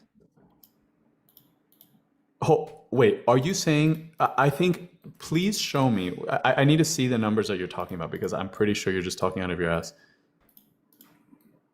There were a ton of people that were on SNAP because of the pandemic. Just the same way there were a ton of people that were on unemployment assistance because of the pandemic. 3.5 million people. This is what it says. From what high? From what high? I can't even see that. It's too small. But Expanded talking work about from pandemic requirements for highs? the age limit, mandatory rules from 54 to 64. Holy shit. I don't want my... All right. Beneficiaries now face increased reporting and documentation demands stay enrolled. Budget cuts. The law protected federal cuts spending on food stamps for billions over the next decade. You're just being disingenuous. Yes, we have a growing population, and you can't just say, look at the number. It's high from 10 years ago because we have more people. Not from 10 years ago, from like 6 years ago, like from pre-pandemic. It's 50% higher than it was in 2019. 50%. Okay, you're still higher. just being dishonest. People were removed, It's right? not dishonest. It's No, dishonest. not. We By the way, when Biden that's had it considered down be a to positive 3.4. thing. That's not You a realize positive that thing. getting people off SNAP, it means that they're no longer dependent on it because they're making enough money to be independent. That we used to be Democrats. That's a used to great consider that. spin on it. That's so It's what not they a did was spin. they It's not raised a the spin. threshold for you to be eligible for it. That doesn't mean they aged out of it. That doesn't mean they came out of poverty. Oh, it depends. Well, that's what I'm challenging is how are you getting to this number that 3.5 million people are off of it? Is in that it's a negative thing. Do you want more people to be dependent on SNAP? I don't really understand. I'm totally fine with us taking 1% of our budget and feeding people, especially when we have 1 out of every 5 children in the United States. That exists. One out of every It's the 5 most- children in the United States are food insecure, especially pregnant women. Yes, and that's usually a nutritional issue, not a monetary issue. I mean, yes, in some places it is financial issues, and some states have programs to different levels of programs. But the concept that this all falls onto the federal government and that's like the sole responsibility of the federal government is So now it's okay pretty that they cut ludicrous. it because it's not our responsibility. Well, the responsibility is diffused depending on where you live. Like the federal government is probably the worst person or the worst entity to try and actually alleviate that pain. Whereas it's good for the economy, local right? governments, states. Is it good for the economy? Church, is what good for the economy? Snap. I mean, it's good for Coca-Cola. It's good for Walmart. It's good for people who work for It's good- Coca-Cola, right? it's good- Isn't that good? Weren't you good just for simping big corporations just 5 seconds ago? No, it's the Democrats that simp big corporations with their. You with were their just shitty doing that with policies. stock buybacks, right? You'll never hear me preaching about stock buybacks being good. Stock buybacks is just individuals using money how they see fit for their corporation, as opposed to bureaucrats controlling the money. Whereas when we're talking about what you're mentioning is something entirely different. Do you have both of your feet behind your head right now? What do you mean? How is this hard to understand? How I imagine you talking to me. How is this hard to You're understand? just like corporate. It's good for Coca-Cola. Well, that's good to you, right? No, it isn't. Yes, I'm not saying. How many people do they employ? Isn't. I'm A saying lot. when you subsidize companies, when you distort the market, when the government gets involved and subsidizes and picks winners and losers, I don't think that's good We're for a not market picking. economy. That's not. Of course you are. That is consumers picking winners and losers. As No, it consumers isn't. going to Kroger, going to Dude, the local gas Walmart. station, to everywhere, and paying these people. And Walmart goes, "Oh fuck, we have so much reliable revenue each week that we can hire more people." Dang. You misunderstand how Walmart works. Walmart has a total. The reason that the Walmart example is a distortion is because Walmart has a ton of rules that only apply to them, such as the most favored nation, the tax incentives with China, with products from China, the tax incentives and subsidies that they get. Aren't you a The simp for those things? favored what's it called, zoning. Aren't you a simp for No, those things? you Don't are the they, simp. they get tax Democrats are the incentives. simps for They those they things. get No, to keep their money. that is Democrat policy. That Absolutely, is, dude, the Walmart, it's not their money, it's taxpayer money. I Do you agree. understand the I difference agree between that. I taxpayer agree with dollars? that. I agree that we Okay, should you agree that stop. it's taxpayer dollars. We should stop subsidizing giant corporations through SNAP and other bullshit programs at the cost of small businesses because we give them Small businesses favored can get point these of things too. They can't because the big businesses get preference on the point of sale systems that integrate like Snap and EBT and whatever cards. They get tons of privileges from the government through regulation. For example, like I said, the tax incentives, the subsidies, the zoning laws. They get Walmart doesn't. But when we do it at It's the not a fair consumer fight. level, you're crying about it. No, the government is picking a winner. That's different than telling companies what to do with their money, their revenue. So Do you I'm understand sure the you have difference? a huge problem with Trump picking literally few companies and I do have a just huge fucking problem. making them Correct. so rich. I do have a huge So problem. you love Trump Yes, still, I don't. though. Trump is doing this the most. Trump is the most corporatist president that we've ever had. Funny? I agree. Yes, and I have that's my number one critique of it. I don't think he should be taking stake in Intel and MP Materials and Lithium Americas. I'm There very you familiar go. with it. So I think that It's is completely 12 wrong. times But you more know, harmful. but you know what's so ironic?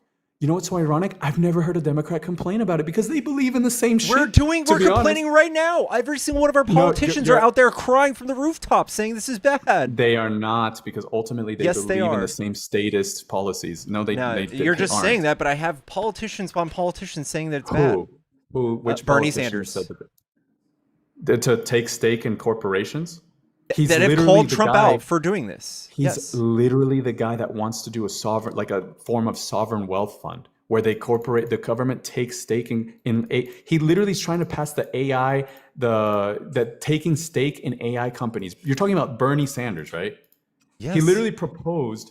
Dude, you just digged yourself in the biggest hole. Okay. He literally proposed that the state should take that the public should take stake in AI companies.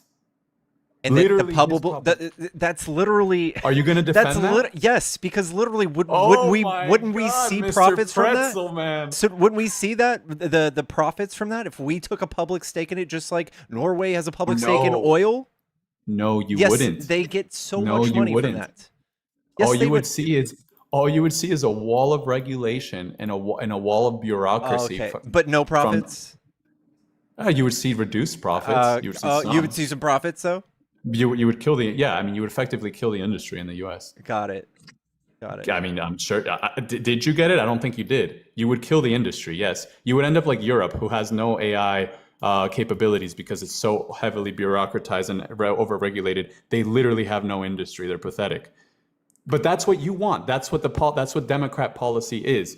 It's a philosophy We want of to directly envy. do this. We want to go and You do directly want to do it. hold the You hand want of to these people nationalize and say, industry. yes, and I think that's totally fine. And you What admit you're it. doing is like I want the opposite of that. I want few people to be winners. I want winners just the same No. way, but I want very few people to benefit from it. I It's- want to no. drive the United States debt into the ground with doing It's this. the opposite. It's the opposite. There's the most winners when you keep the government at bay. There is the most amount of winners. When you have the government, That's not what this is doing. But You're not putting let me the ask you a government question. at bay. Are you in favor of nationalization of industry? Yes. Broadly speaking. You are in favor of Not all, nationalization. but I think some, yes. Okay, so why are you arguing against me like you're not? When you like, do you not see the contradiction? Who would see the profits if we nationalized it, dude? Nobody. The You're profits fucking would dumb. the You're being profits would be dishonest. destroyed. It's not You're dishonest. being dishonest. Why do you think so many countries don't have these sectors? Because they It's have because they're right-winger nationalized. weirdos like you. They're nationalists. No, it's because they're nationalized. When you nationalize a sector, you effectively kill it.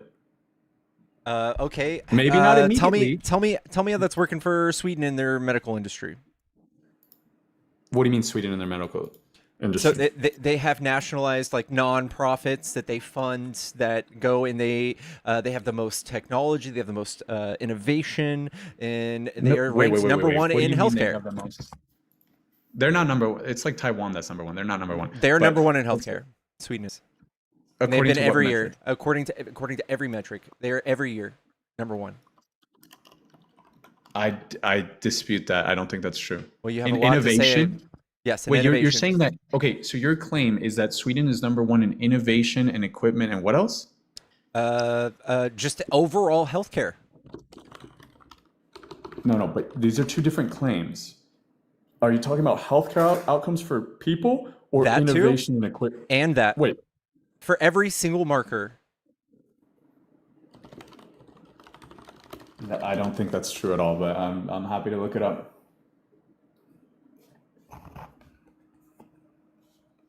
It's not even, dude. This is not even. It's not even nationalized. Yeah, it is. I mean, it's not nationalized in terms of ownership. No, it's not. I know. I just told you they have nonprofits running it, and they heavily subsidize them. Heavily. I'm sure they can be subsidized. I mean, let's see. What they probably should have done is just given all those medical companies giant tax breaks. It would have come out just the same. I mean, you're switching. It's interesting to me that you're switching it to medical companies. I'm talking about because you're kind of pivoting from AI to medical to healthcare. Which, You're the one who brought up AI. I'm talking about industry in general. You're like, what industries? And I said medical. Well, because you brought up Bernie that Bernie's like against taking stake in companies when it's. It sounds like you're just in real big trouble after I mentioned this. No, it just you sounds literally like that. you couldn't have brought up a worse example for your argument than Bernie Sanders for being I don't think against so. nationalization. He's literally. I said I'm for nationalizing. nationalization I'm for poster boy. nationalizing. I'm for nationalizing. I know that's why you support for Bernie. just giving everyone their money back for having an insolvent country. Imagine the concept of giving. It's not giving them their money back. It's money that it was theirs to begin with. No, it was. They operate. That's how a tax works. They operate inside of the United States on our infrastructure in our market that we built for 250 years. That it didn't just happen in a vacuum. Built it, right? Yeah, it didn't happen in a vacuum. We built it, and they owe us. What do they owe you? They owe us the paying for the infrastructure that they use. Percent? Like what percent do they owe you? It's their infrastructure. They built the infrastructure. A lot of these I would say companies at built least their 21%. Well, they're well above that. In tax rates and effective tax rates. Correct. They're about 27 to 28%, yes. How are they being taxed effectively 21 to 27% when corporate tax is at 21? Because the federal income tax is just one layer of taxation. The states, individual states have their own corporate tax. Not all of them. You do realize that, right? Not all of them. Most of them. Most and of the Trump ones has Trump has cut the salt deductions cut too, it. where they were now they're getting double dipped. The corporations or no? The Yeah. salt deductions are individual. I'm saying that there's still people are getting double dipped. I mean, aren't you in favor of that? No, because don't you want more taxes? Like, I mean, yeah, I think that what they're doing is they're making it very painful to live in blue states, so people are doing a mass exodus to red. Trump doesn't need to make it more. He doesn't even need to help the Democrats in making it more painful. They're perfectly capable of doing that on their own. That's fun. If red states could just pay their own bills, then they do pay their own bills. No, they don't. They do. All right. Let's bring up my map. Bring it up. We'll go through it. They are heavily subsidized. Every I'm not single saying that- red state, mostly Republican states, rely on Daddy California and Chicago and New York to pay all of their bills. Texas is green because it's the 30% of all of our fucking oil. They're not smarter than anybody. I don't even think they're green anymore after Trump's cuts to the Department of Education. But all of these red states reach out to Daddy Newsom at the end of the month, say, "Hey, can you pay my bills? We don't know how to do the economy." That's not true. So you have a couple things wrong, and this is the problem when you look at things black and white, is that you actually can't account for any nuance. First of all, some of the most. Do you know where the most Republicans are registered? Do you know what state? California. California. Amazing. So you have a ton of red Republicans paying into this. Second of all, I'm talking about Democrat policy. Yes, sure, Democrat policy. All of these red states, you're not subsidizing the red states per se. What you have to understand about red states is that they're disproportionate in agriculture, in military bases, and in elderly. So what you're actually subsidizing is the thing that you have already forced on us, which is Medicare, Medicaid, and farming subsidies, and military bases. I won't blame the Democrats on that one. That one's both. Yeah, the military thing would be y'all, right? Okay, but what you're actually subsidizing, and this red versus blue argument gets really destroyed when you bring up any of these facts. What you're actually subsidizing is individuals that tend to move to red states when they retire, right? And again, farming subsidies. Yeah, this is just agriculture. speculation. I'm It's talking not about speculation when literal you actually educational break down- systems. Education cannot be paid for by these states. Things Education, like things it like can be, retirement because can't be paid for by these it states. can be. And their only policy is to cut more taxes. We're gonna go even more to deficit with the federal government because we hate taxes, and we can train people like you to hate taxes every year more than the last It's not year. train. And we're gonna. You don't have to train me. All you have to do is look at data. Federal income tax revenues are up despite the cuts. Can you believe that? Oh, because of inflation. No, inflation adjusted. You can account for inflation very easily. Okay, because of That's a increase in very easy thing GDP, to- because of increase in population. It's It's not not because because of they're increase- brilliant. It's because they fucking they No, are it's spending because of so much incentives. money. It's because of incentives. This is a concept called, and write this one down. This is called elasticity of taxable income. That's the concept. I understand Is that that you're concept. okay? And if you did, then you would understand that raising marginal tax rates does not necessarily increase tax revenue. I know. And by the way, Democrats, you know, JFK passed some of the largest tax cuts in history. Democrats used to understand this. This is a very simple concept. I don't know what happened, but Democrats in the 60s understood this. That's why JFK and LBJ actually passed tax cuts, because they wanted to increase revenue. So I don't know Tax why you're cuts for sitting who? here. The top one, of course. For mainly the top? They did it across the board, just like Trump. Were they progressive tax rates? Across the board They you're the one who just bitched about me not having nuance. System, You were our just tax crying. system is more progressive under Trump than it was under Obama. Oh no. If you actually, I can pull up the IRS numbers. 95% of us paid more taxes last year, As opposed to what? as opposed to what the other year year? before. Under the same tax code? Under the 2017 tax cuts were not the same as this year's. The marginal rates were the same, yeah. Okay, well, you're just have you you're looked you're at the just big being disingenuous. Are you talking about like the deductions? Do you see that this? changed? The You see- marginal rates. I You can't see honestly- how you y'all need to just make your bury screen. us in debt? You're just saying that nothing changes? What do you mean bury you in debt? You're just every time you guys get a hold of the tax code and you fuck up the deficit and the debt, we are buried in debt. Every single time Republicans get in office, they fuck up the debt. And you're like, "Oh, more money's coming in. Oh, that's helpful. That's helpful." First of all, I don't even know what the chart's honestly too small. I don't know what you're pointing at. This is the budget versus this is the GDP versus the debt. Uh-huh. What about it? You guys fuck up the debt every time you're in office, and you're like, "Oh, it's all the same. When we do this, things get better." Fucking false, dude. You guys fuck What do you up mean- the what do you- debt so bad. What do you mean It's fuck so up the debt? sad. I don't understand what the claim is. Our debt just exceeded GDP. What do you mean? Are you just gonna Our play debt stupid? has exceeded. our debt has exceeded GDP for decades. What do you mean? No, it What do you hasn't. mean? Am I stupid? No, it Yes, it hasn't. has. No, it hasn't. Oh my God. Okay. When was let's the see. last Debt time to our debt exceeded our GDP? Before World War II Let's see. or after World Total War II? debt. No, it's been like this since actually pre-Trump, by the way, since 2015. Nope. What it was at 100 in 2015. It was 102%. In 2015, our debt exceeded our GDP.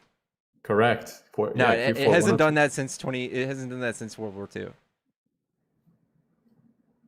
It has though. Like I'm looking at the chart. It literally has. Like I get that you're trying to bring up this pandemic, these pandemic numbers and whatever. This and isn't I the guess pandemic. associated to Trump. This isn't It just is the like pandemic. Half of you're. Trump's Are spending you was looking at not the Fred pandemic chart? related.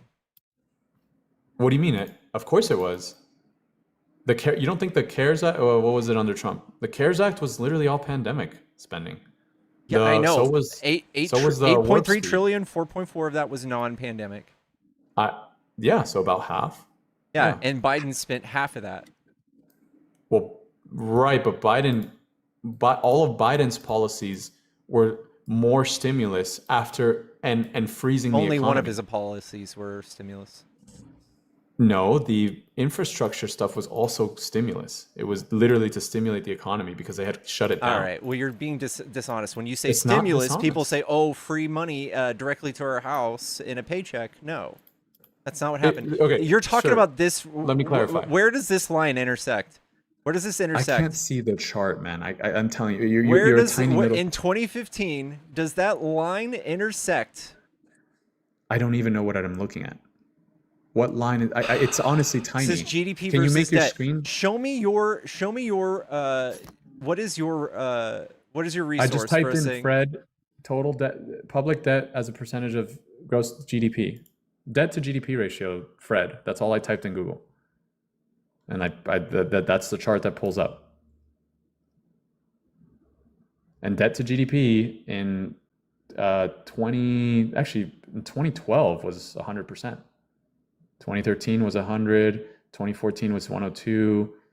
And then it skyrockets in the pandemic to 132. this is what you're looking at. You're looking at this little point right here for one quarter. When it hits what? No, the entire time, 2012 to 2014, it ranges at about 100%, 102%, and then it skyrockets during the pandemic. And I'm looking at the chart, federal debt, total public debt as percent of gross domestic product. That's the chart I'm looking at. That's a GDP. So I don't understand what your point is, to be honest. Our debt is 39 trillion, Yeah, and I our agree. GDP is what? 35. What, I is don't that think wrong? we've never had that level of debt to GDP, right? I agree with you. Yeah. Yeah, I mean, government spending to GDP was also 40% under Biden during the pandemic, which was wartime level high. During the But- pandemic. Correct. That's what I said. Okay. Yes, I mean But there was a lot. and There was when, a lot when of Biden metrics. Biden left Trump, 3.3% inflation, No. pretty decent So unemployment. that's dishonest okay. because What you're was not it? What accounting was for it? you're not accounting for cumulative inflation. There was Oh, God. multiple months of 8 to 9% inflation. And what was that? that has What an- was that due to? Well, there was multiple factors. I mean, it's But not it was in due the to middle of one factor. in the middle of a pandemic, right? It was in the middle of the pandemic. Okay, But so- there were choices that were made that made it way worse. I don't think so. I think you can point to like Larry Summers saying something about that, but he's in the More Epstein than Larry files Trump. and No, is no, just no, a sim more for than Trump. Larry. No, you can point at Bernanke, you can point at Blanchard, you can point at Shapiro. There's many economic research on this. There's a lot of economic. None yeah, of Larry them will say Summers. that they contributed. Biden's spending contributed roughly 2% of the inflation It that we saw out wasn't of the his- 9. It wasn't just his spending; it was his prolonged shutdown. If And you we guys can didn't believe in science, then that's on you. But I believe Well, that it's actually creating it was super some- spreader events is not good. They actually did scientifically prove it using quantity theory of money. Like that was their whole argument. Was that if you slow down that people yeah, when you increase money supply by 40% in a few years and you slow Are you talking about velocity Trump? down. No. This is not Trump or Biden. This is the Federal Reserve. Okay, but during Trump, right? I think Yes. the majority of it There happened was under 5 trillion in into between. during Trump. 5 trillion Okay, let's look at before M2. the recession, and there was 1.5 trillion during Biden. All right, let's look at M2. Let's just pull it up. There's no point in. It goes Yeah, from so May. it goes from yeah, 13 under trillion Trump- to 19 trillion, and then during Biden it goes to like 21 trillion. Okay, I'm not trying to like play political games and attribute it to either of them. Yes, you This are. is- You guys will at every turn slightly allude to the fact that Biden was responsible for this He, insane he inflation. was partially responsible. Yes, he was Oh, okay. partially. I'm not giving him the Okay. full blame. I would give like 40% to the Federal. Huh? I would say No, I wouldn't. 2%. 2% of the No. yeah. No, That's what way more than that's what 2%. that's what the reports say. No, that's not. It That's what depends they which say. report you're looking at. No, it's Okay. not. What report would I look at to see something else? Let's look. One sec. Let's see. Let me pull it up. It's actually a good question.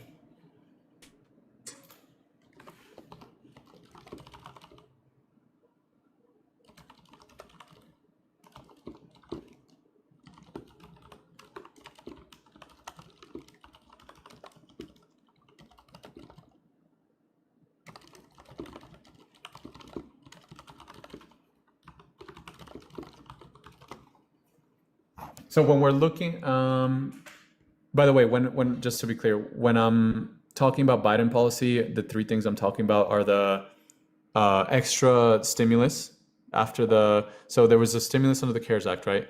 But then there was extra rounds of stimulus. There was Yeah. prolonged shutdowns and vaccine mandates, and All things I agree with. okay. I think we're So let me- necessary let's- unless you just value like GDP over people's life. Well, you'd have to make the case that places that shut down had a higher or lower mortality rate when accounting for differences in age and obesity rates. and Republicans stuff. died at a 15% higher rate. Republican states are less healthy. I mean, that's to be expected. Okay, but they also espoused no Republican states masking. have- They hated vaccines. They hated shutdowns. Republican states have higher obesity rates and higher. This is a cop elderly. out. You guys literally not a didn't cop-out. believe in science. My mom was taking ivermectin, Ivermectin is something that's prescribed. or you can buy it For at the COVID. feed store. No, it's not prescribed for COVID. It is literally prescribed. Their manufacturer came out and said it literally, and the CDC came out, and FDA all came out and said it is not effective for COVID. That's not that there's tons of disagreement with that because it's literally prescribed by doctors. But again, it's funny because you'll bring up, cooks. but you'll bring up Sweden when it's convenient for you, but you won't bring it up here where Sweden never locked down. They never had vaccine or mask mandates or any of this, and their And- mortality rate was less than blue states. So does that mean that worked? That it was all just a hoax? They literally never even shut down schools or anything. They stayed Or we open. could look at New Zealand, and they did mandated vaccines, and they were the first country to eradicate it. Okay, so then there's counter conflicting data to both. But to say that there was a higher unaliving rate in red states, well, are you accounting for the factors in red states of a more elderly population and higher obesity, which was a known? We can do that, and we comorbidity? can just be like, dang, I wonder who vaccinated and who didn't. And by the way, some of the highest unaliving rates were in places like California and New York. Like it's not like The most populated states. That's definitely a factor. That's definitely a Yeah, factor. I would think so too. But I'm just saying they also had the strictest policy when it came to this. Yeah, because I know there's more because I people. lived it. Huh? Yeah, there's just more people. You can create more Well, more super people spreader and- events. These are more also people. giant hubs for travel. Right, but more people and stricter ideology to it, right? Just people who believed in science. Was it science to just sit down to put a mask on while you were eating, but then take it off? Like, was it science to have Yes. tons of people in a plane with a mask on that they later said, oh, it actually was inconsequential because it just goes through it's airborne anyway? Like, No. is that science? You That realize that isn't a lot of science. You're negative IQ on that point. the science, quote unquote, was literally they literally said it was arbitrary. The 6 foot social distancing. That's a lie they too. just- no, they were literally made up. It's I a mean, literal lie. I don't know, man. I do. Well, I don't think you do. Can you tell me a study in which they finally said any body of science said that masking was arbitrary? Didn't the CDC say that it was completely overstated? Unless you had the N95 mask, it was basically ineffective. N95, no, it wasn't ineffective, but the N95 was the only mask that you could say was actually stopping airborne water droplets. Oh, and who said that? The CDC, right? Right, but oh wait, so we agree. We actually agree. Do you cover your mouth when you sneeze? So we're in total agreement. No, we're not. Huh? Do you cover your mouth when you sneeze? I mean, I try. Of course, I try to. Of course. Why do you do that? Well, it's mostly out of courtesy. Why is it courtesy? Because you don't. It's considered rude to sneeze on other people. Why? I mean, it's the same way it's considered rude to spit on it. Well, no, yeah, it's considered rude to spit on other. You're getting there. It's considered. Do you think that if I sneeze on my hand and touch another person or whatever, or just leave it, that that the other person is still protected? No, I'm saying that if you sneeze, on average, your sneeze goes about like 14 feet, and those water droplets they have a viral load. Yeah, and without the water droplets, the virus didn't spread, right? Right, but it's not just airborne, right? But in the case of C19, it was airborne. No, it wasn't. It was only on water droplets. It was not airborne. I want to take your word for it, but dude, just Google it. Was C19 airborne? Yeah. Yes, C19 was airborne. This is National Institutes of Health. Right. While initially believed to spread primarily through large droplets, it was largely admitted by late 2020 and solidified by early 2022 that the virus is transmitting by inhaling small aerosols that can remain suspended in the air and travel beyond 6 feet. National Institute of Health, by the way, .gov. So you keep burying yourself. It's kind of, I'm sorry. Oh, you say keep burying. I just buried you like 7 times over. It's totally airborne. It's the opposite of what you're saying. It's not the load. It's not the same way as it would be in a sneeze in some cases. Mm-hmm.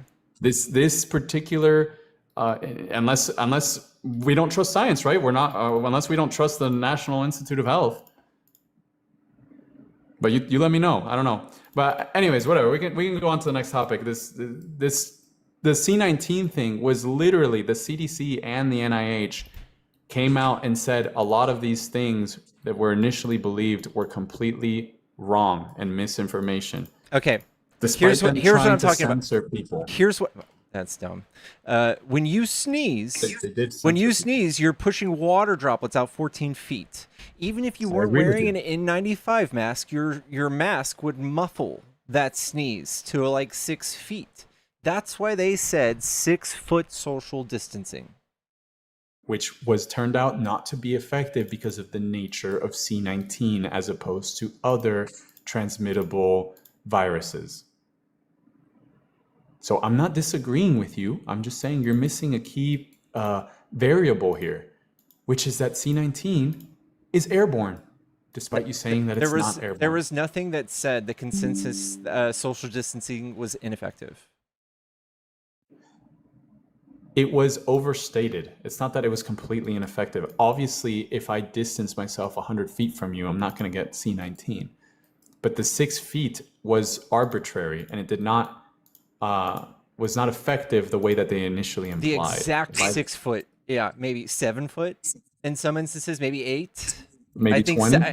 Yeah, well, 20 would be definitely yes. In well-ventilated spaces, transmission risk is very low within 6 feet. But airborne aerosols can travel further than 6 feet. In poorly ventilated spaces, risk can remain beyond 6 feet. Right. So school in closures, airplanes, capacities. right. In airplanes, when we're all wearing masks, it's literally just role play. Like it's you're just breathing the same air as everybody, like continuously for 6 hours.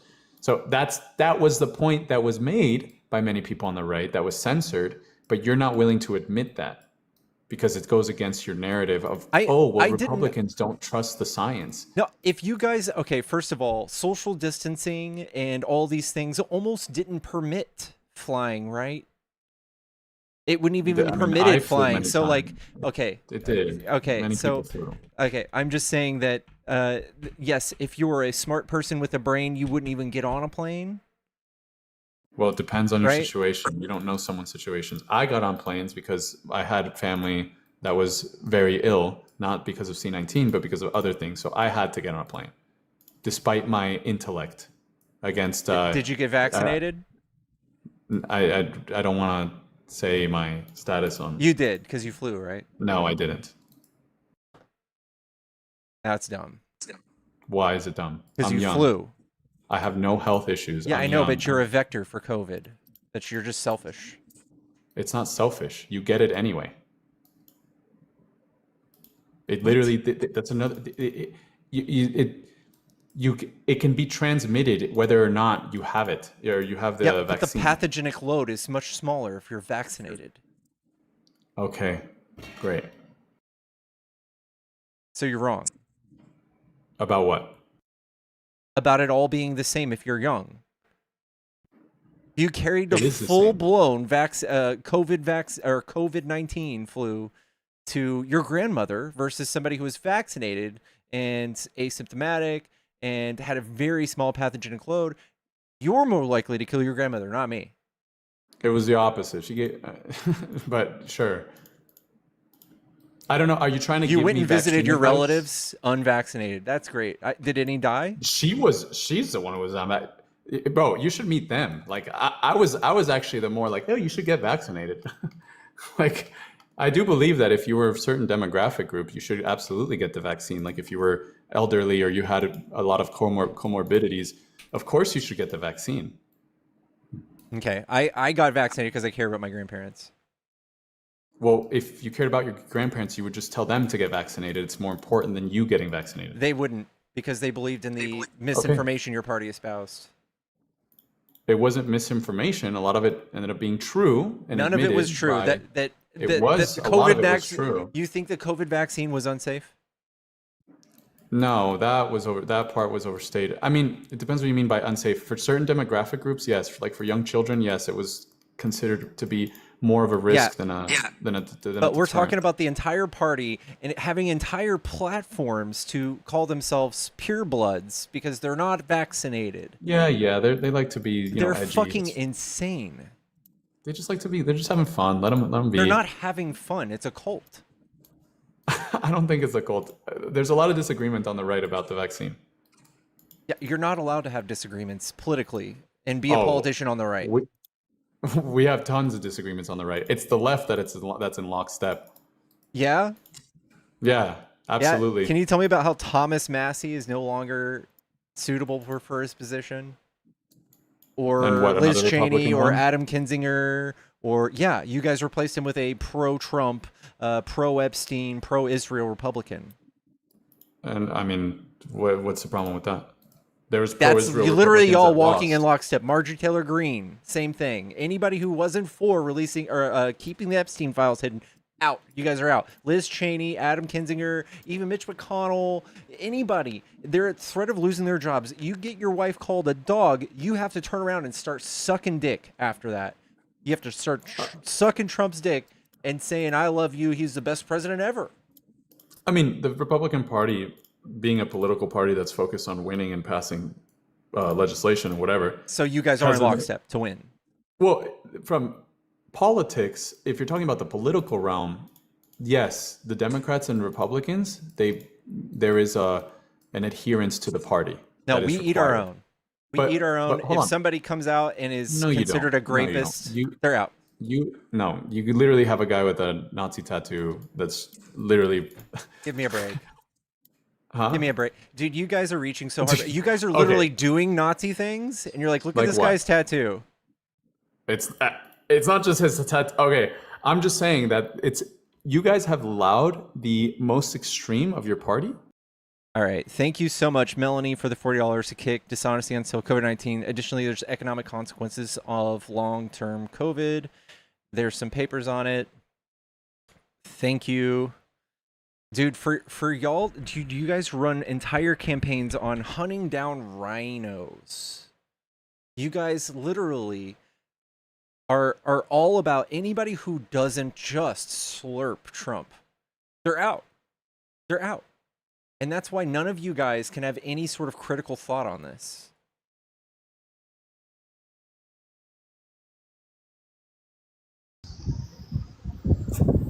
Hello, are you a Trump supporter? Hey, no, not really, but I just wanted to just give some like support and be I hate Trump, in fact. So but also I just wanted to say I hope you also have an amazing day, and yeah, I hope good things come into your life, and I'm out. Thank you. Look how quickly they turned on Marjorie Taylor Greene. Yeah, as soon as they're not being like antagonistic villains, you're out.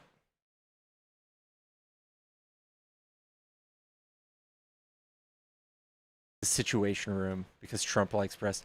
Dude, that was weird. That was weird. The phone line is back on. If you're a Trump supporter, you trying to call in, you're welcome to try again. Trump sucks big floppy ones, chat.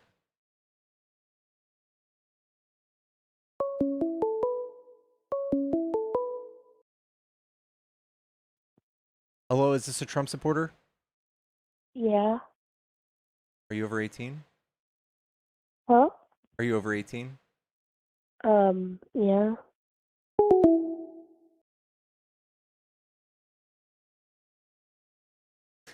I don't believe you.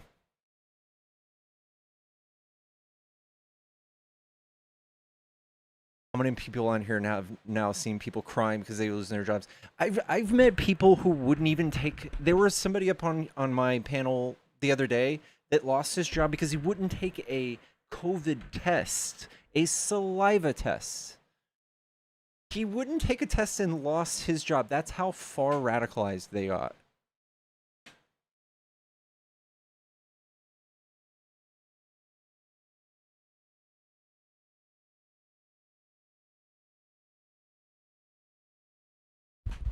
Have I ever debated Dean? We have the same political beliefs. Why was he forced to take a test? Because we are in a pandemic?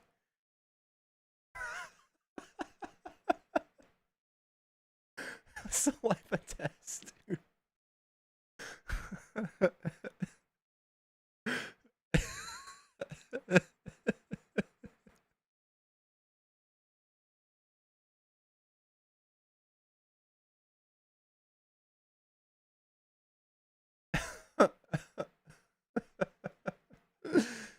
Oh my god.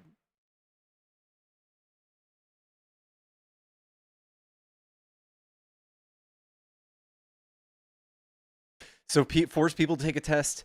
Yeah, if you've got spare saliva, you can continue working your job. If you're not willing to make sure that you're not spreading a virus inside of my place of business, you can't work at my business. I'm sorry. You can pee your pants all you want, but it doesn't mean I have to let you in. Sorry.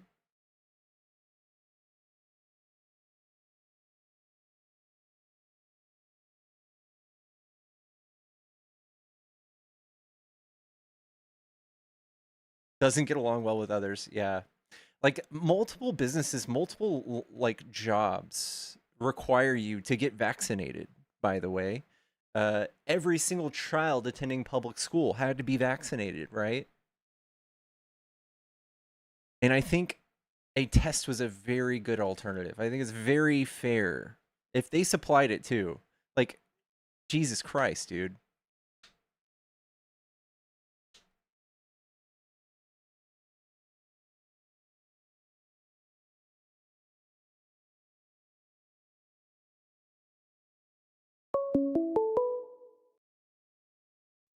Hello, is this a Trump supporter? Yeah, well, I mean, I voted for Trump, but actually, I just had a question for you. I'm in a position now where I feel as I've been like kind of swindled. I was under the impression that there'd be a lack of American involvement in the Middle East, or at least it'd be pulled back. I'm curious, what do you think is the solution for the position we're in now? I think that we're going to be in the Middle East until Trump gets out. And do you think that ends when Trump is out of office? Because I see Israel lobby as like a unilateral force, and like there's never going to be an anti-Israel president. I think there will be. I think like we actually have politicians coming out, like actual politicians, saying that we need to end this thing with Israel, that we need to end funding with Israel. It's almost exclusively on the left. One of the Senate races, especially here in Texas, like James Tallarico, he won, in my belief, because he didn't support Israel. Jasmine Crockett was funded by AIPAC, and she lost. I think that's why she lost. I think that we're going to see a lot of that. Yeah, I'm deployed over here in France right now. But what was interesting was to see like Pete Hegseth. I don't know if you saw that, he campaigned for Ed Galleran. So it's like this person who's in a non-political position is like going to do all these things likely for the benefit of Israel. But I don't know. It's weird because I think the financial decision is to side with like these Sunni Muslim countries, and Israel weakens and actively strains that relationship we have with them. I think that there's more than that going on. I think that you wouldn't find like, I mean, actually you would, like Hungary, for instance, they were sending money to CPACs. Hungary was literally an authoritarian country, or an autocrat country. And Viktor Orban, who's Trump's close friend, visits Mar-a-Lago even when Trump's not president. J.D. Vance went in and campaigned for Viktor Orban to be reelected in Hungary. Like, yeah. You can't make that, like, there's no justification anywhere for that. There's not a single thing you could say that makes that okay. They're doing the same thing to reinstall somebody he pardoned out of prison from Cuba, the guy that smuggled like 300 tons of cocaine into the United States. He's trying to get him reinstalled in Honduras. And he's got a huge, massive propaganda campaign going. Trump is. Like, there's nothing you could say to make that okay. I think it's wild. But you don't see, like, if Russia came here and tried to, like, openly get Trump elected, like, you guys would be like, that's weird. That's not okay. Why are we doing that? Yeah. Well, maybe what we do disagree on is, because actually I thought maybe, like, a good thing Trump has done was, I think he put 2 Supreme Court justices in. 3. I'm not 3, right? Okay, yeah. So Kavanaugh, Amy Coney Barrett, and who would be the third? Kavanaugh, Barrett, and who else? Kavanaugh, Barrett, and well, that's neither here nor there to the question I have. Is they did deliberate on the Harvard versus Students for Fair Admissions, right? Do you think that was like a good decision? Because principally, I think that was good. I think at some point, affirmative action in DEI policy is like, I find that in itself contradictory because it associates people with race, and like you're putting that on a college app. I think okay, so like, the Supreme Court decision to throw out that was like in 2023, right? So like Trump's attacks on DEI are completely unfounded. You would be the very first person after me doing this for 2 years to tell me an exact DEI policy you would disagree with. Roberts, thank you. affirmative action, right? Affirmative have an action's issue with- gone. It's gone. Right. So there's nothing else you would be able to say that Trump's new attacks on DEI that you would say are bad.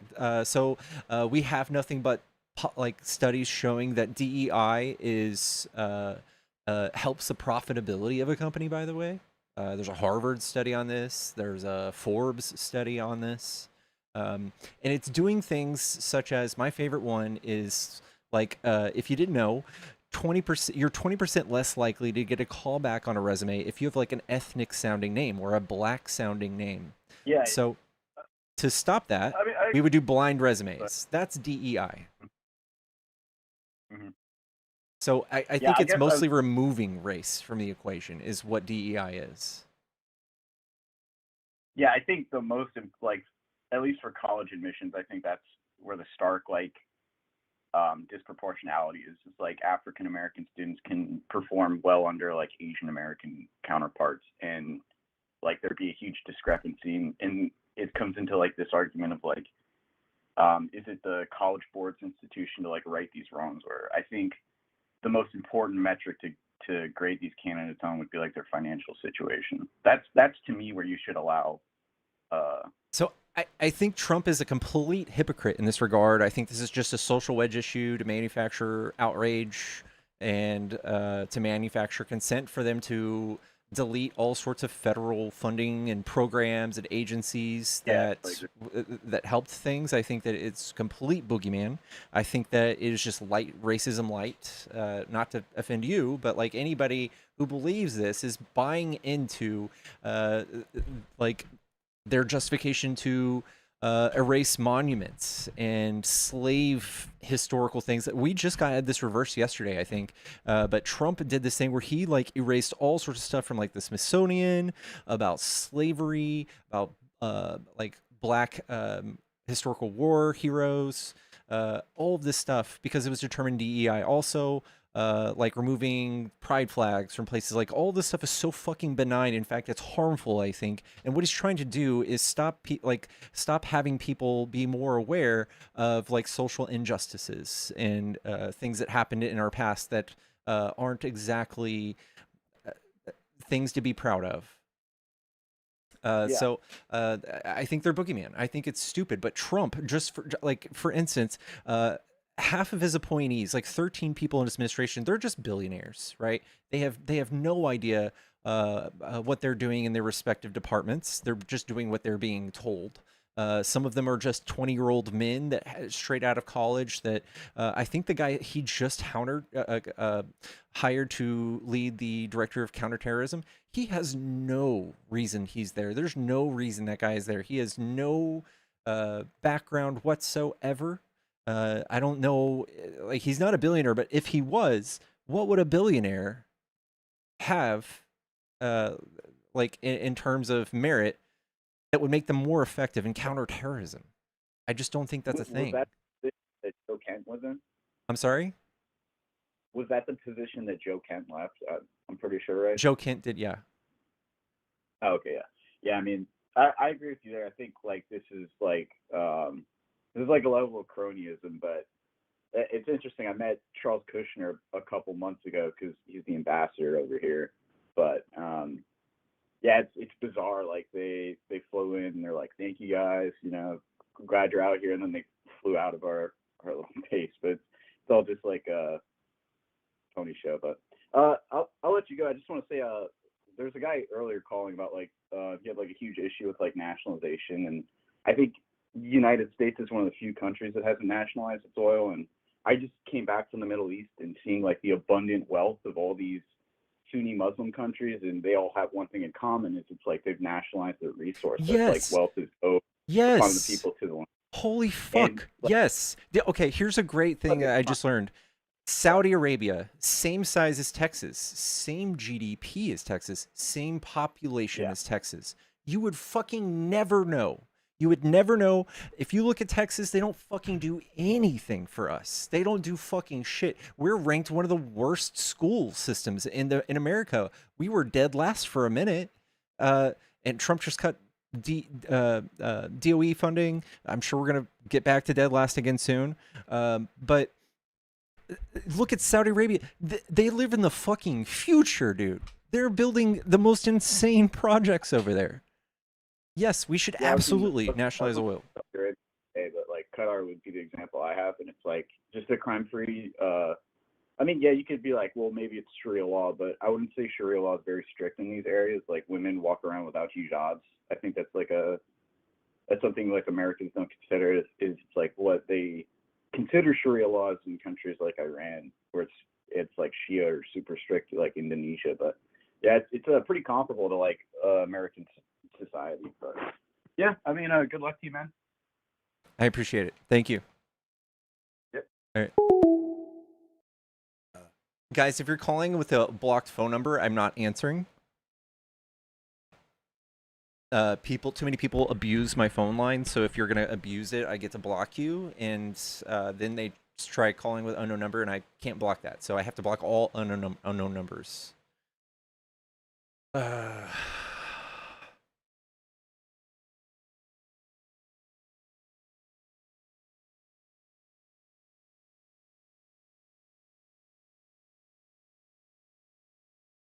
For someone who said that Crockett didn't take APAC money, she was flown to Israel, and her whole trip was paid for by like $24K.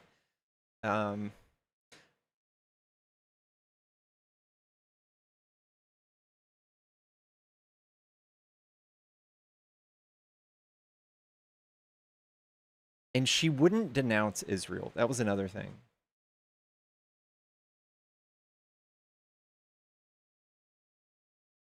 Happy Pride Month, everybody.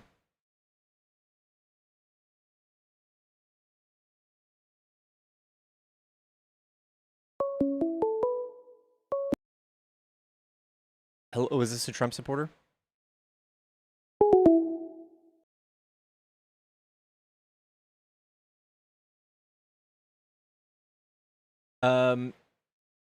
For the there's a debate going on in chat for effective tax rates, California versus Texas. It is absolutely true that if you're in the bottom 60% of income, you pay more effective tax rates in Texas. If you're rich, you pay lower. People are just silly. They listen to Trump. They listen to politicians. In Cali, yeah.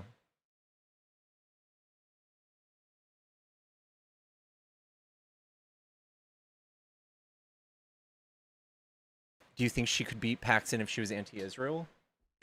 I don't know. I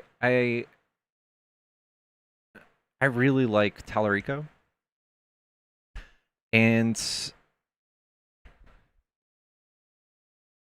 while I enjoy some of the banter she's engaged in, it's kind of controversial, so maybe not.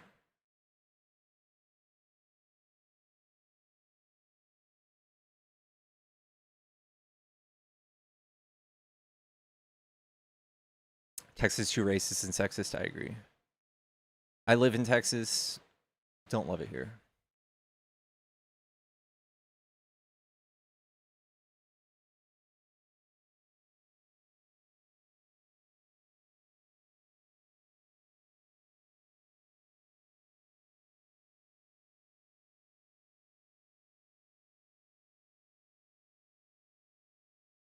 Here's the chart I always show. If you are in California, your taxes are lower in the bottom, the two left brackets than it is in the right.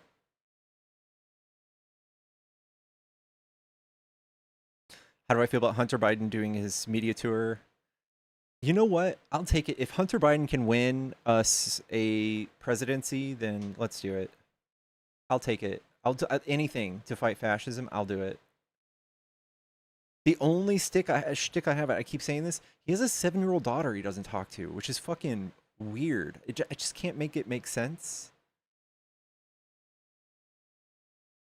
But if that's a deal breaker for you, I mean, we just look at Trump. He didn't even attend his son's wedding because he wanted to tweet all day. Let me see the bottom part. Sorry. Here we go. Was not directly taking campaign contributions from AIPAC. It says that she hasn't. But she was given a trip to Israel.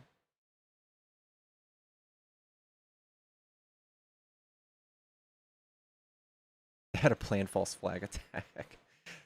Dude, I'm getting weirded out more and more about the first assassination attempt, hearing that Trump, FBI, and Trump himself shut down the investigation. I'm starting to have feelings about that. Starting to have feelings of doubt.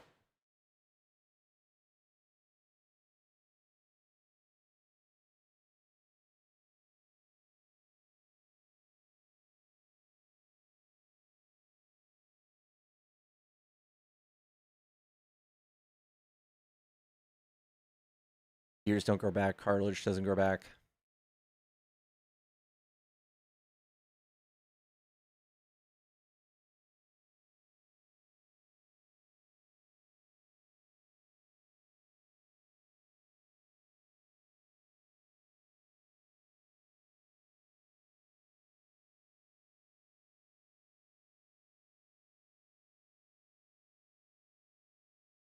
Just ask Evander Holyfield.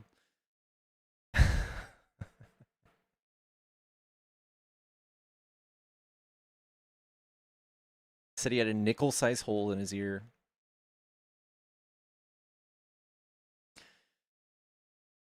Yeah. Yeah. I think it's pretty damning also that they shut down investigations into Charlie Kirk's assassination. Shut down investigations. The same entity that is pursuing him for charges shut down the investigation. I got a feeling that's not going to be good for them. And I have a feeling that has something to do with Israel. And I know that sounds conspiratorial, but I don't think we can... I don't think it's conspiratorial anymore now that we see, like, Israel's presence in our politics.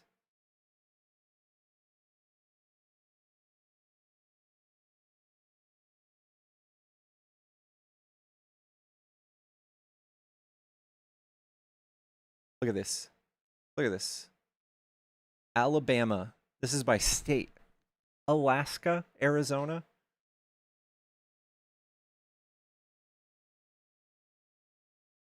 $1 million. Tom Cotton, 1.1 million. Insane.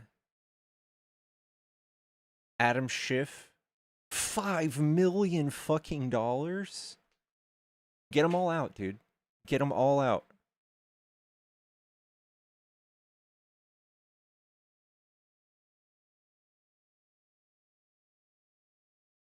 This is all Congress people. So the ones that aren't red are the few who haven't taken money.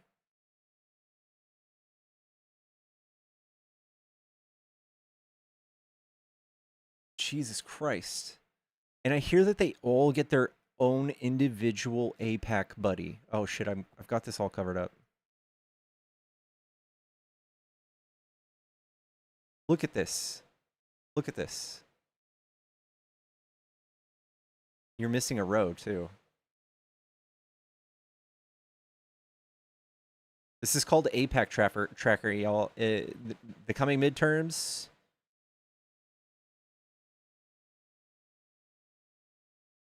This is what you need to look at. Look at all these people. All the ones in red backgrounds take AIPAC money. Get them the fuck out. Ted Lieu, no, dude. $1 million, dude.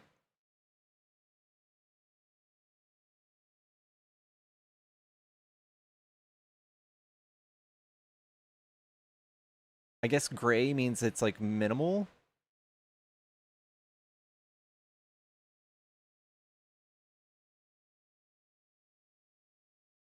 Google integrate Israel military. Yeah, we're taking steps to partner with the Israeli military like industrially.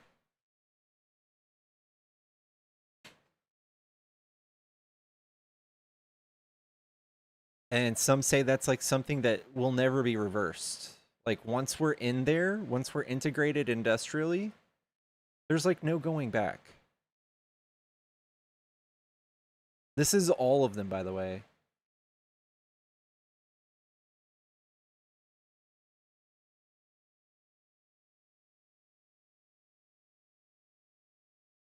Like, holy fuck.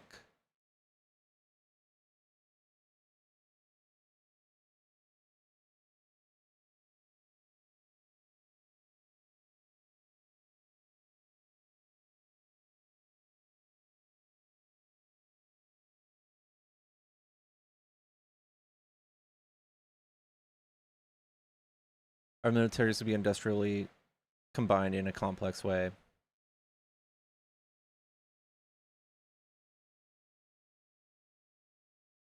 What is it that we're so intertwined? It's like US law. I think there's a literal law that we have to give Israel a certain amount of money each year.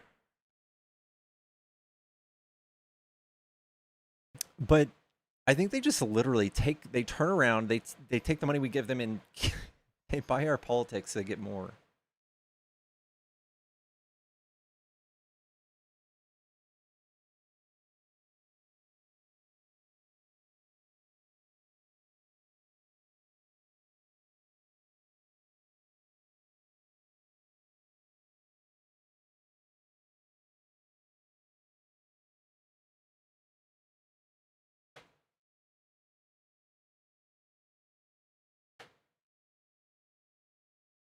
If you look at who writes the majority of our laws, it's not Congress. Yeah, lobbyists write our laws.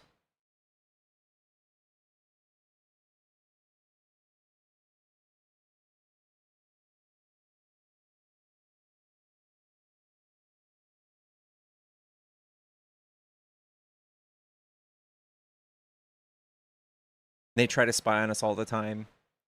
It's true. I think even the Trump administration has come out and said that they are like almost hostile with the level of spying that they do on us. And they're like, what? Who, us? Like, yeah, bitch, y'all.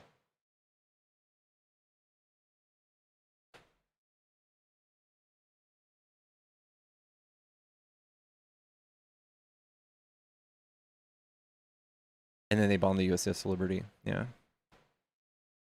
First of all, thank you for smoking. It really shows the amount of pull lobbyists have. Yeah.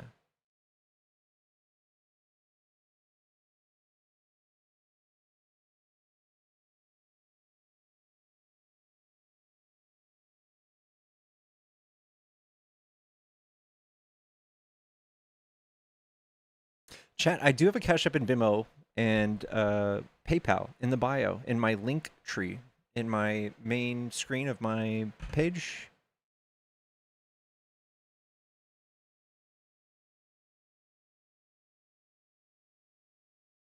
If you guys are trying to support me, that's one of the best ways to do it.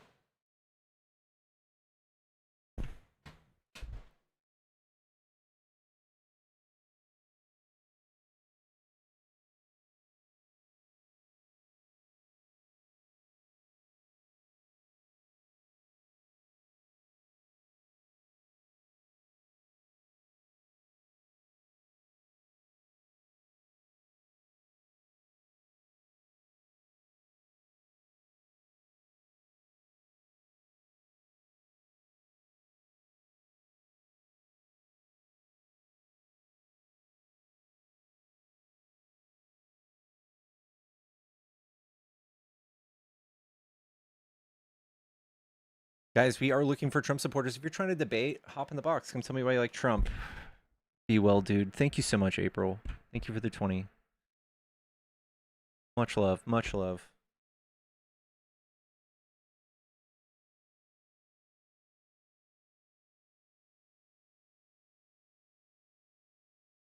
Debate talks dying.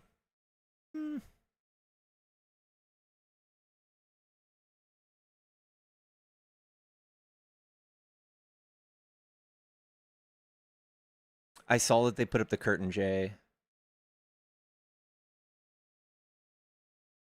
Welcome, Ashley. Guys, don't forget to follow if you enjoy these debates. I do these debates all the time at very random hours.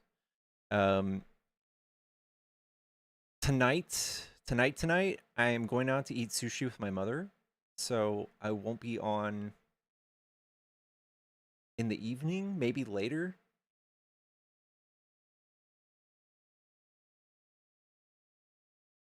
You think FIFA will flop in the USA? I don't know.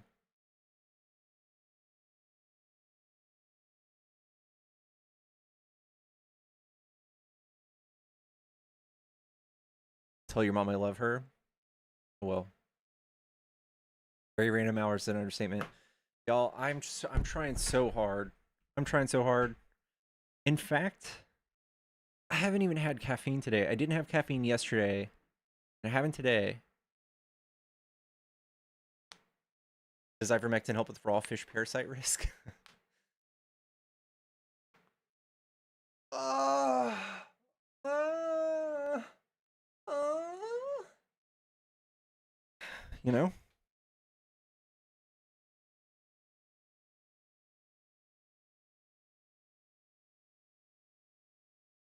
Tell Pickers we love her, Pickles. Look as she's doing the thing again. She's got her head sticking out of the covers.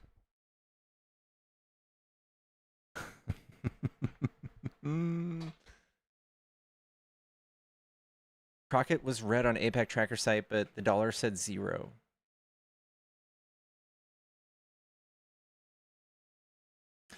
She just wouldn't condemn Israel. I think that was enough for us. Hello? Before I do my thing, can you hear my fan at all or no? No. Okay, just make sure. Just had to double check. Let me lock in. Sorry. Look, we're taking a look at. We just had the big beautiful World Cup. Okay, it was a great game. We won. We played Paraguay. They were so bad. Okay, so bad. You take a look at them. Seriously. I had to come up just to say one quick thing. Okay, we've been doing a big beautiful birthday bash. It's coming soon. There's going to be so many people. They said that they'd never seen so many mosquitoes at one event. It's true. It's going to be huge. We have cockroaches. We have screwworms. Nobody's seen any screwworm quite like this. They said, how do you do that? I said, I don't know. Frankly, I have no clue. Look, we have to get 30,000 people to join the Discord right now. Okay, and if I don't see it, we're gonna have a big beautiful mistake. Okay, big beautiful bomb. Okay, 5 countries are gonna get bombed. You've never seen anything like it. TikTok, don't flag me. That's a joke. You've never seen anything like it. Okay, please, everybody join the Discord. It's the link in the bio. It's tremendous. They've never seen it. Okay. God bless Jamaica. Thank you so much.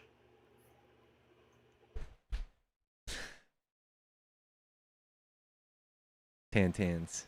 Old Tantans.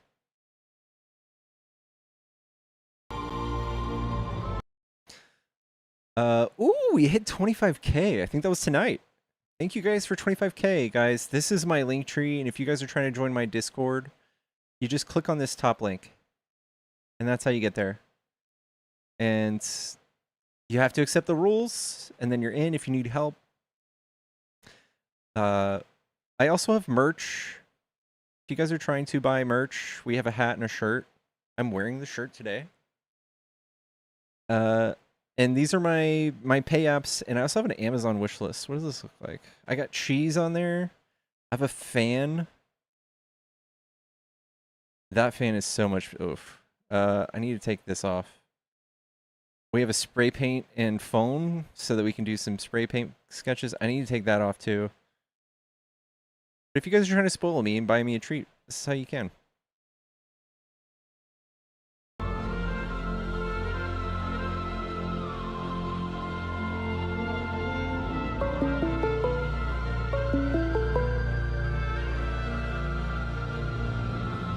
Hello, is this a Trump supporter?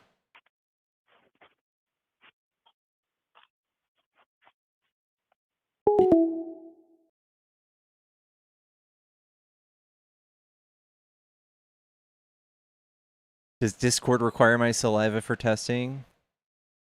Saliva or bathwater, Ellie? You have a choice, all right?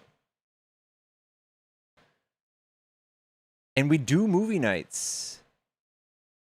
We do new movie nights, chat, all the time.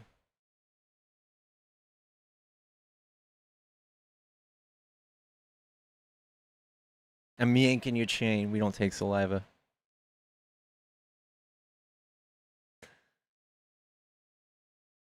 I use ivermectin so I don't have to bathe. W.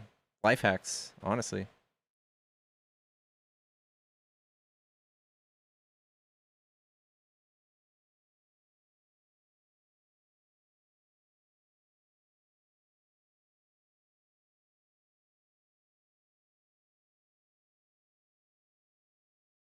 W16.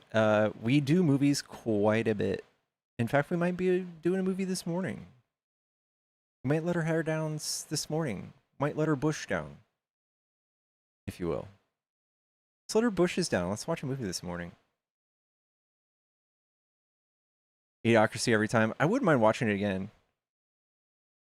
Who's the model for the shirt? That was me before I stopped working out.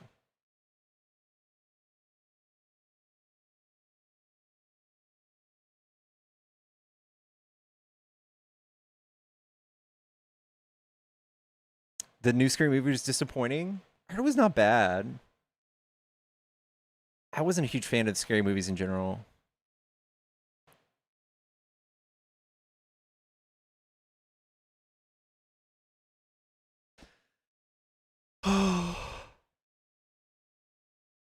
Guys, I think I need to change my sleepy script. It doesn't work. It doesn't work.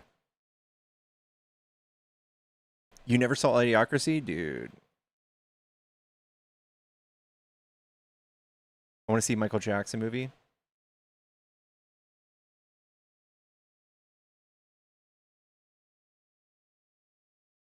I don't know how I feel about that. Have we ever determined if Michael Jackson wasn't or was a P3DO? The Talafrico merch.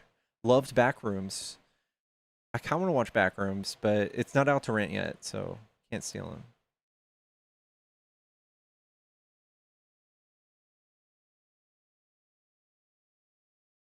There's a new MJ documentary about the cases on Netflix. Really?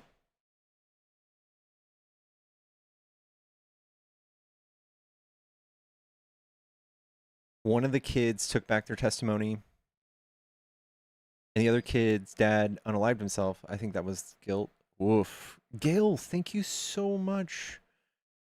Thank you for the $20. I dropped a movie in general chat and Discord. It's a TikTok from Boop Ewing. Check it out when you can get a chance. It's related to back when you were talking about conspiracies. I will check it out. I want to do my due diligence and not spread things like that are kind of questionable on my platform. I'll leave that to kind of your own volition, but I will definitely watch it. I don't think he was. I don't know. I want to say he was. You know, this stuff is sus.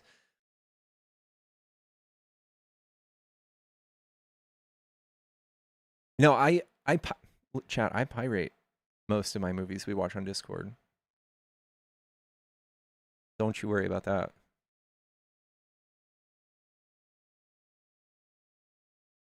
Does anyone play Magic? If anyone plays Magic and you know what a proxy is, someone made a fucking hilarious project or a proxy that said you wouldn't download a Magic card. It's hilarious.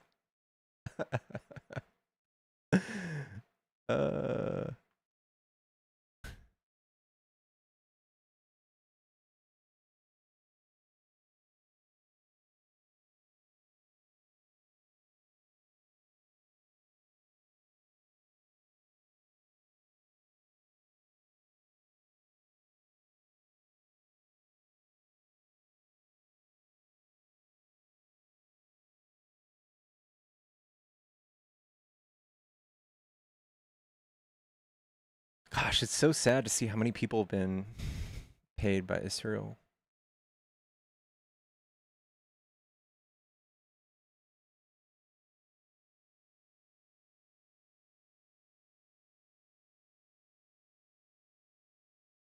Do I watch RTP's show? Yes. I watched RTP for like a whole year before I started streaming. He is very informative. He has a really good show. If you guys don't watch RTP, you should.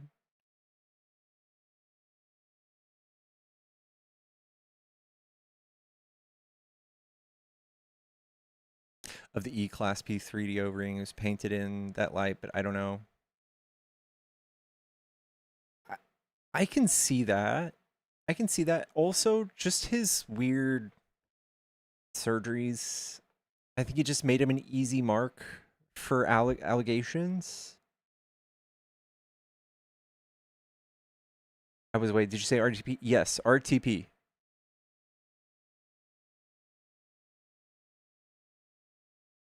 Thank you, Alex.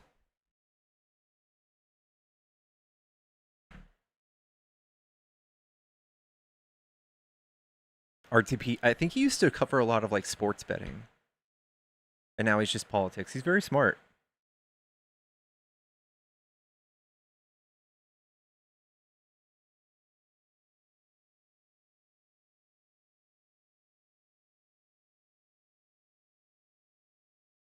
But it was a bad look. I can see that too. I can see that too.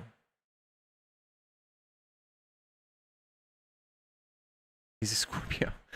Guys, I'm not an advocate of space racism.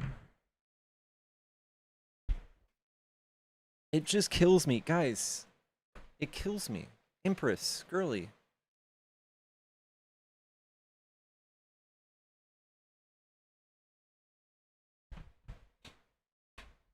Do you guys see what I named my microphone?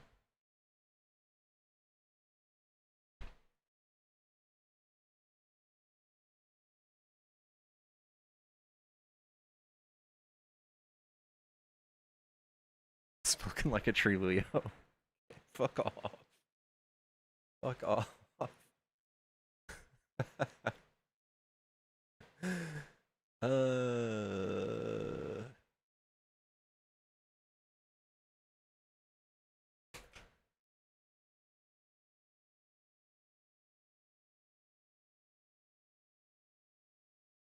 Guys, the name checks out. What the hell? What the Sigma? Guys, if you're friendly, please hop out of the box. And also, I love you, my friends in Gaza. I love you. I hope you guys are doing okay.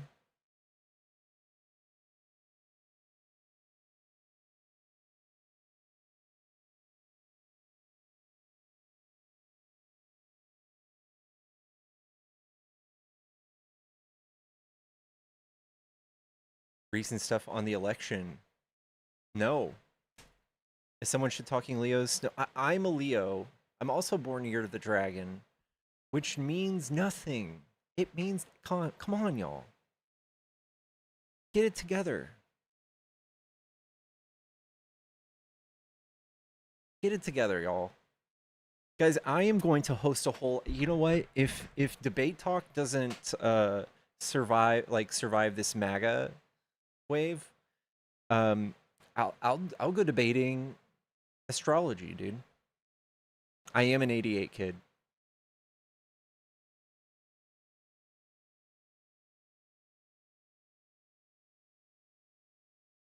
You could have cool dragon thing, guys. What do you mean I have dragon breath? I have good breath. I use a water pick, all right? I use a water flosser religiously. All right, my breath is fantastic.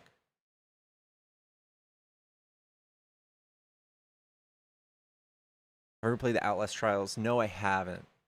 More like Zen breath. Zen doesn't give you bad breath, dude. Stop it. Chat, if you guys haven't bought a water pick for yourselves, you're just losing, all right? Go ahead and get one. They're like 20 bucks. It is a really awkward year to use your usernames. I've never used it in a username, luckily. But I've had bad usernames. I think my first AOL name was Dinger Whacker. I think I laughed for like 15 minutes when I came up with it. like belly laughed when I was like 11.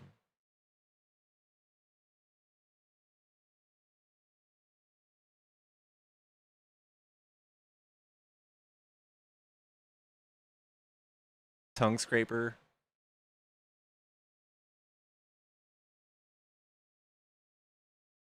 Tongue scraper, yeah, yeah. Waterproof in the shower. I watch a gamer in here, Matt Human. He plays Outlast Trial. I'm not a gamer, but I love that one. Dude, I think it's cool that even some non-gamers watch gaming streams. I think it's cool.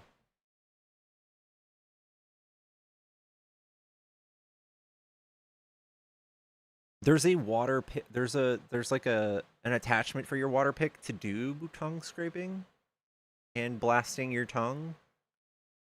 Highly suggest. Highly suggest. I got bored fairly quickly. I kind of got bored. I just know that I've only scraped the surface of it too, but I kind of got bored. But then again, I'm very ADHD. I get bored of everything very quickly.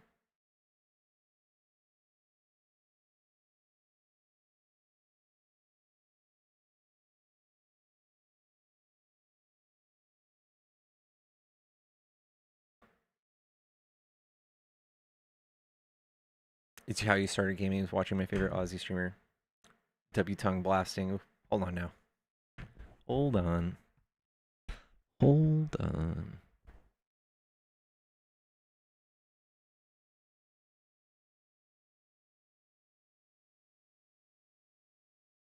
Finding out people's old screen name. Guys, my email address from when I was 14, I still have it today. And it's so cringe, but I love it. My nickname back on MySpace was John Disaster. That's how emo I was. And my best friend's name was Mike Digital. Mike Digital and John Disaster.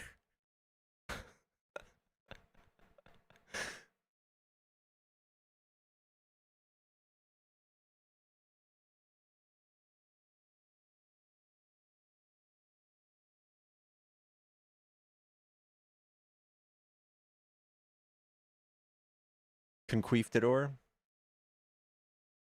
MySpace page greatest hit song. Oh, I had Goodbye Horses by Q Lazarus. Hogs and Dogs. W. Was Tom in my top 7? No, I didn't have room. I didn't have that kind of real estate.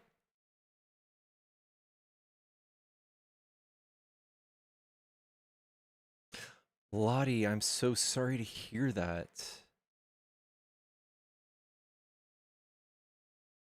Was I listening to Rob Zombie back then? I listened to way harder stuff than Rob Zombie, all right? People who listened to Rob Zombie when I was in high school, I kind of thought were like kind of wieners. No offense. I'm a rocker through and through, all right? Very raw. W. Rob Zombie was a gateway. My older brother listened to like Rob Zombie, Disturb, Mushroom Head, all that, Avenged Sevenfold. I was listening to fucking Blood Brothers. I was listening to Daughters. Like grindcore. Like fucking blast beats, breakdowns.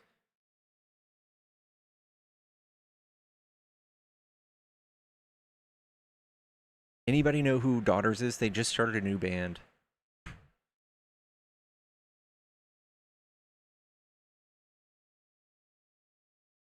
Is it weird that my cousin had a funeral for their pet cockroach? Maybe?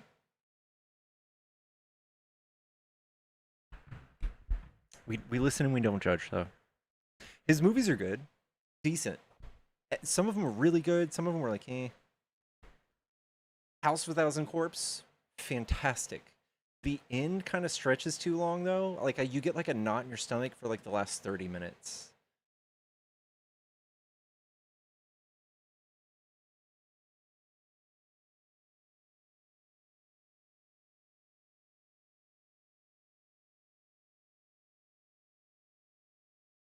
Have you seen they're putting these backpacks on Madagascar cockroaches? Oh. You like Devil's Rejects better? I didn't like it as much as House of Thousand Corpse. I think it was good though.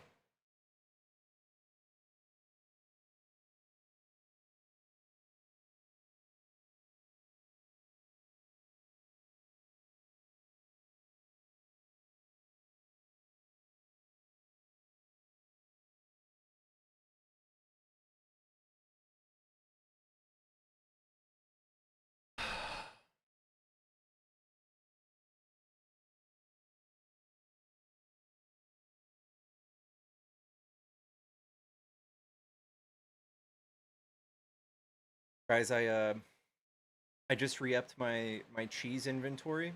You guys want to see it? You guys want to see my cheese collection? Of course you do.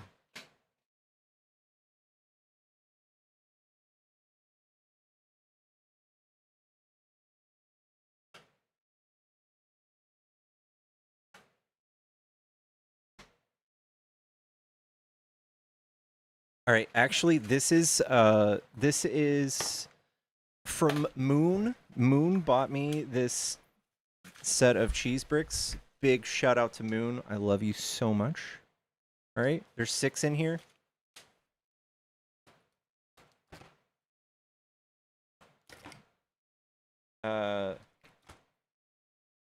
It's all Wisconsin cheese, Monterey Jack, pepper jack. This is just straight up called brick cheese. Sharp cheddar, mellow cheddar, Colby cheese. W Moon, love you. And then we've got Hickory Farms, all right? Got sharp cheddar. This is the ultimate, this is my favorite cheese right now. Smoked cheddar by Hickory Farms. It is so good. It is so fucking good. Zia, what's up? Smoked bacon and cheddar blend. Oh my god, dude. And smoked Gouda. All right, chat. Next time you talk to me, pipe it down. All right, know I have a cheese collection and it's better than yours. Watch your fucking tone.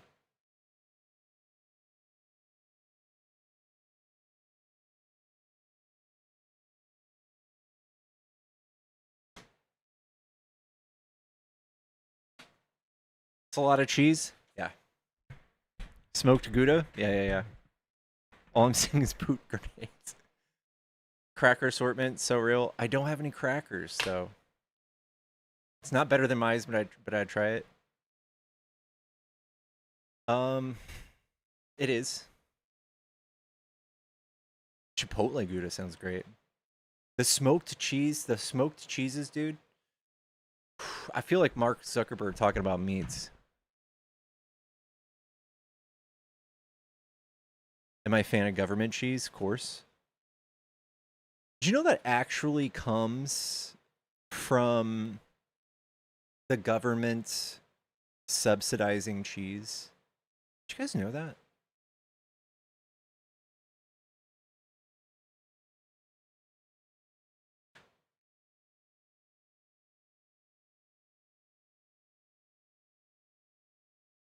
Coffee crust cheese? No. Never heard of that. White Castle cheeseburger sliders from Walmart.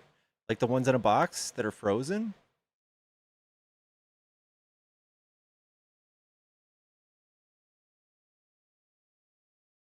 Let me make sure I got this right. Where does the term government cheese come from? It's called government cheese because it was literally purchased, packaged, and distributed by U.S. federal government. The program started in the 1980s as an economic solution to 2 problems: massive surplus of milk and widespread food insecurity. To subsidize dairy farmers and keep milk prices artificially stable, the government bought up excess milk and processed it into blocks of shelf-stable cheese, facing millions of pounds of surplus accumulated in storage. The Reagan administration began giving the iconic unbranded orange blocks directly to low-income families, seniors, and food banks. Isn't that wild? And then they came out with the Got Milk commercials because the government subsidized so much milk. They're like, someone's got to buy this fucking milk.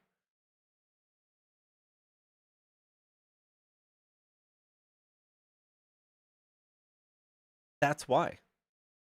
for those of you who are wondering, like, why the fuck, like, who wins when you make a got milk commercial? Did they all put their money together, make the no? It was the government. Isn't that wild?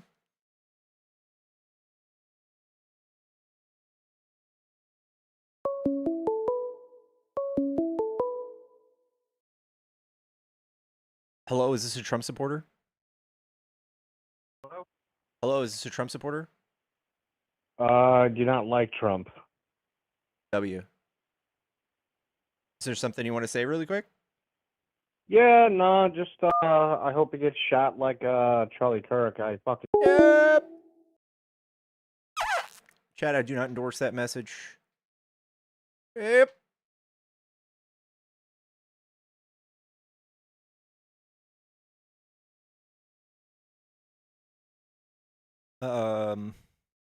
TikTok, they're talking about Minecraft. They're talking about a character in Minecraft getting pew-pewed. TikTok. In Minecraft.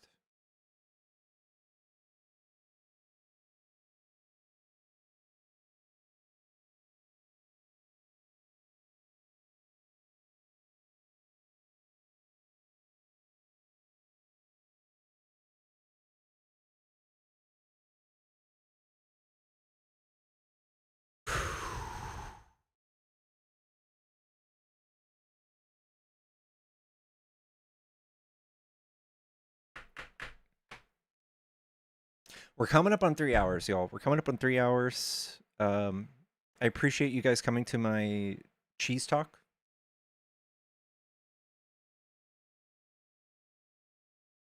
Appreciate you guys supporting.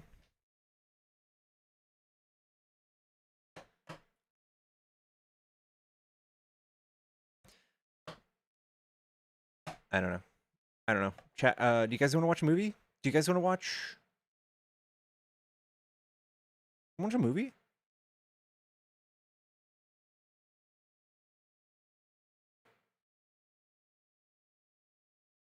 Tell me you have a side stash of prunes. I don't yet. I don't. I need crackers before anything. I need some crackers to go with my cheese. Yes, I did see that, Kano. I was struggling to wake up until cheese stock tarted. You're welcome, dude. Let's watch Beethoven, the dog movie?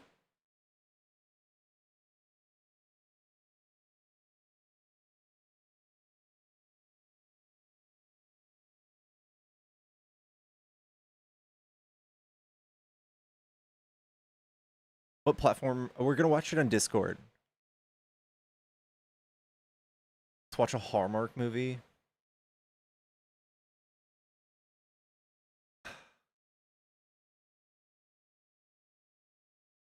Homeward Bound. Dude, I had an insane dream last night that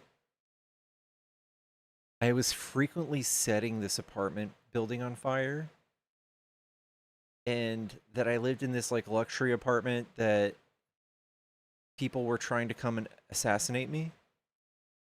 And I had superpowers, of course, and I had 2 swords. You guys know I fucked hard in that dream. I had 2 swords. Anybody that came my way, I got him.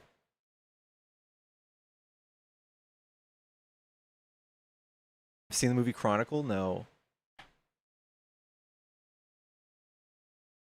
Dude, I had a dream the other night that I was getting tattooed, and the tattoo artist had a very weird way of doing tattoos, and he amped up his gun too hard.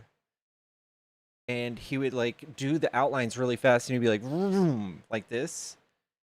And it just sliced all of my skin open because it was turned up too high. It was scary. And then they like tattooed some kid's hands. And it was like bad. It was like fingerless glove tattoos. And then the parents got real upset. What does that mean? Do we have any dream interpreters out there?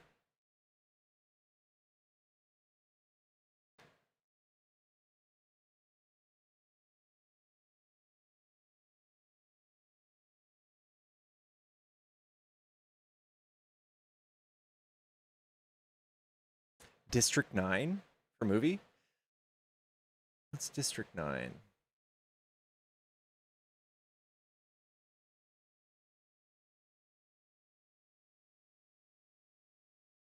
(2009) science fiction.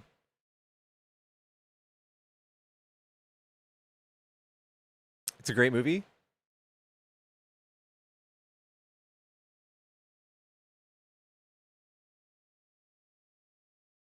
District 9? Do you guys want to watch District 9? Let's do it. I haven't seen it. How have I not seen it? How have I not seen this? Friendship with Tim Robinson is my pitch of feeling comedy. I'm almost down to watch that too. It's a must watch. I haven't watched it. My Cousin Vinny, Dr. Van. I don't even think I've seen it. I just know that it's like Italian as fuck, right?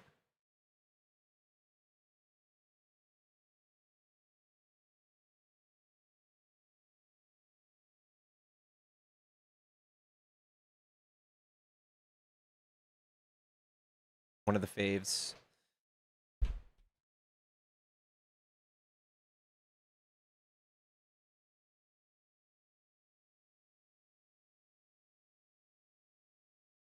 Okay. All right. Let's watch District 9. Let's do it.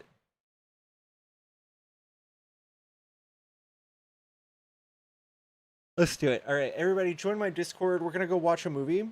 For those of you who don't... Ah! Ugh. Let's do it. Is anybody even on? Nemo's on. Nemo's on. Let's go raid Nemo. Nemo says he's never live on his real account.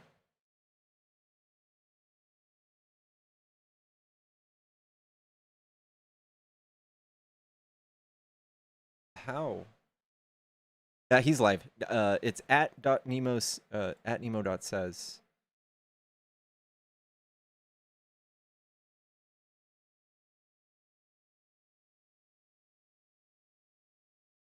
At Nemo says, guys, go give him the love. He's on ETR's panel, I assume. I have to get rid of this. Yeah. All right. Chat, I love you. I will see you guys in Discord. All right. You have to come with. All right. I will come say hi. I will come say hi. All right, y'all. All right. I'll see y'all there.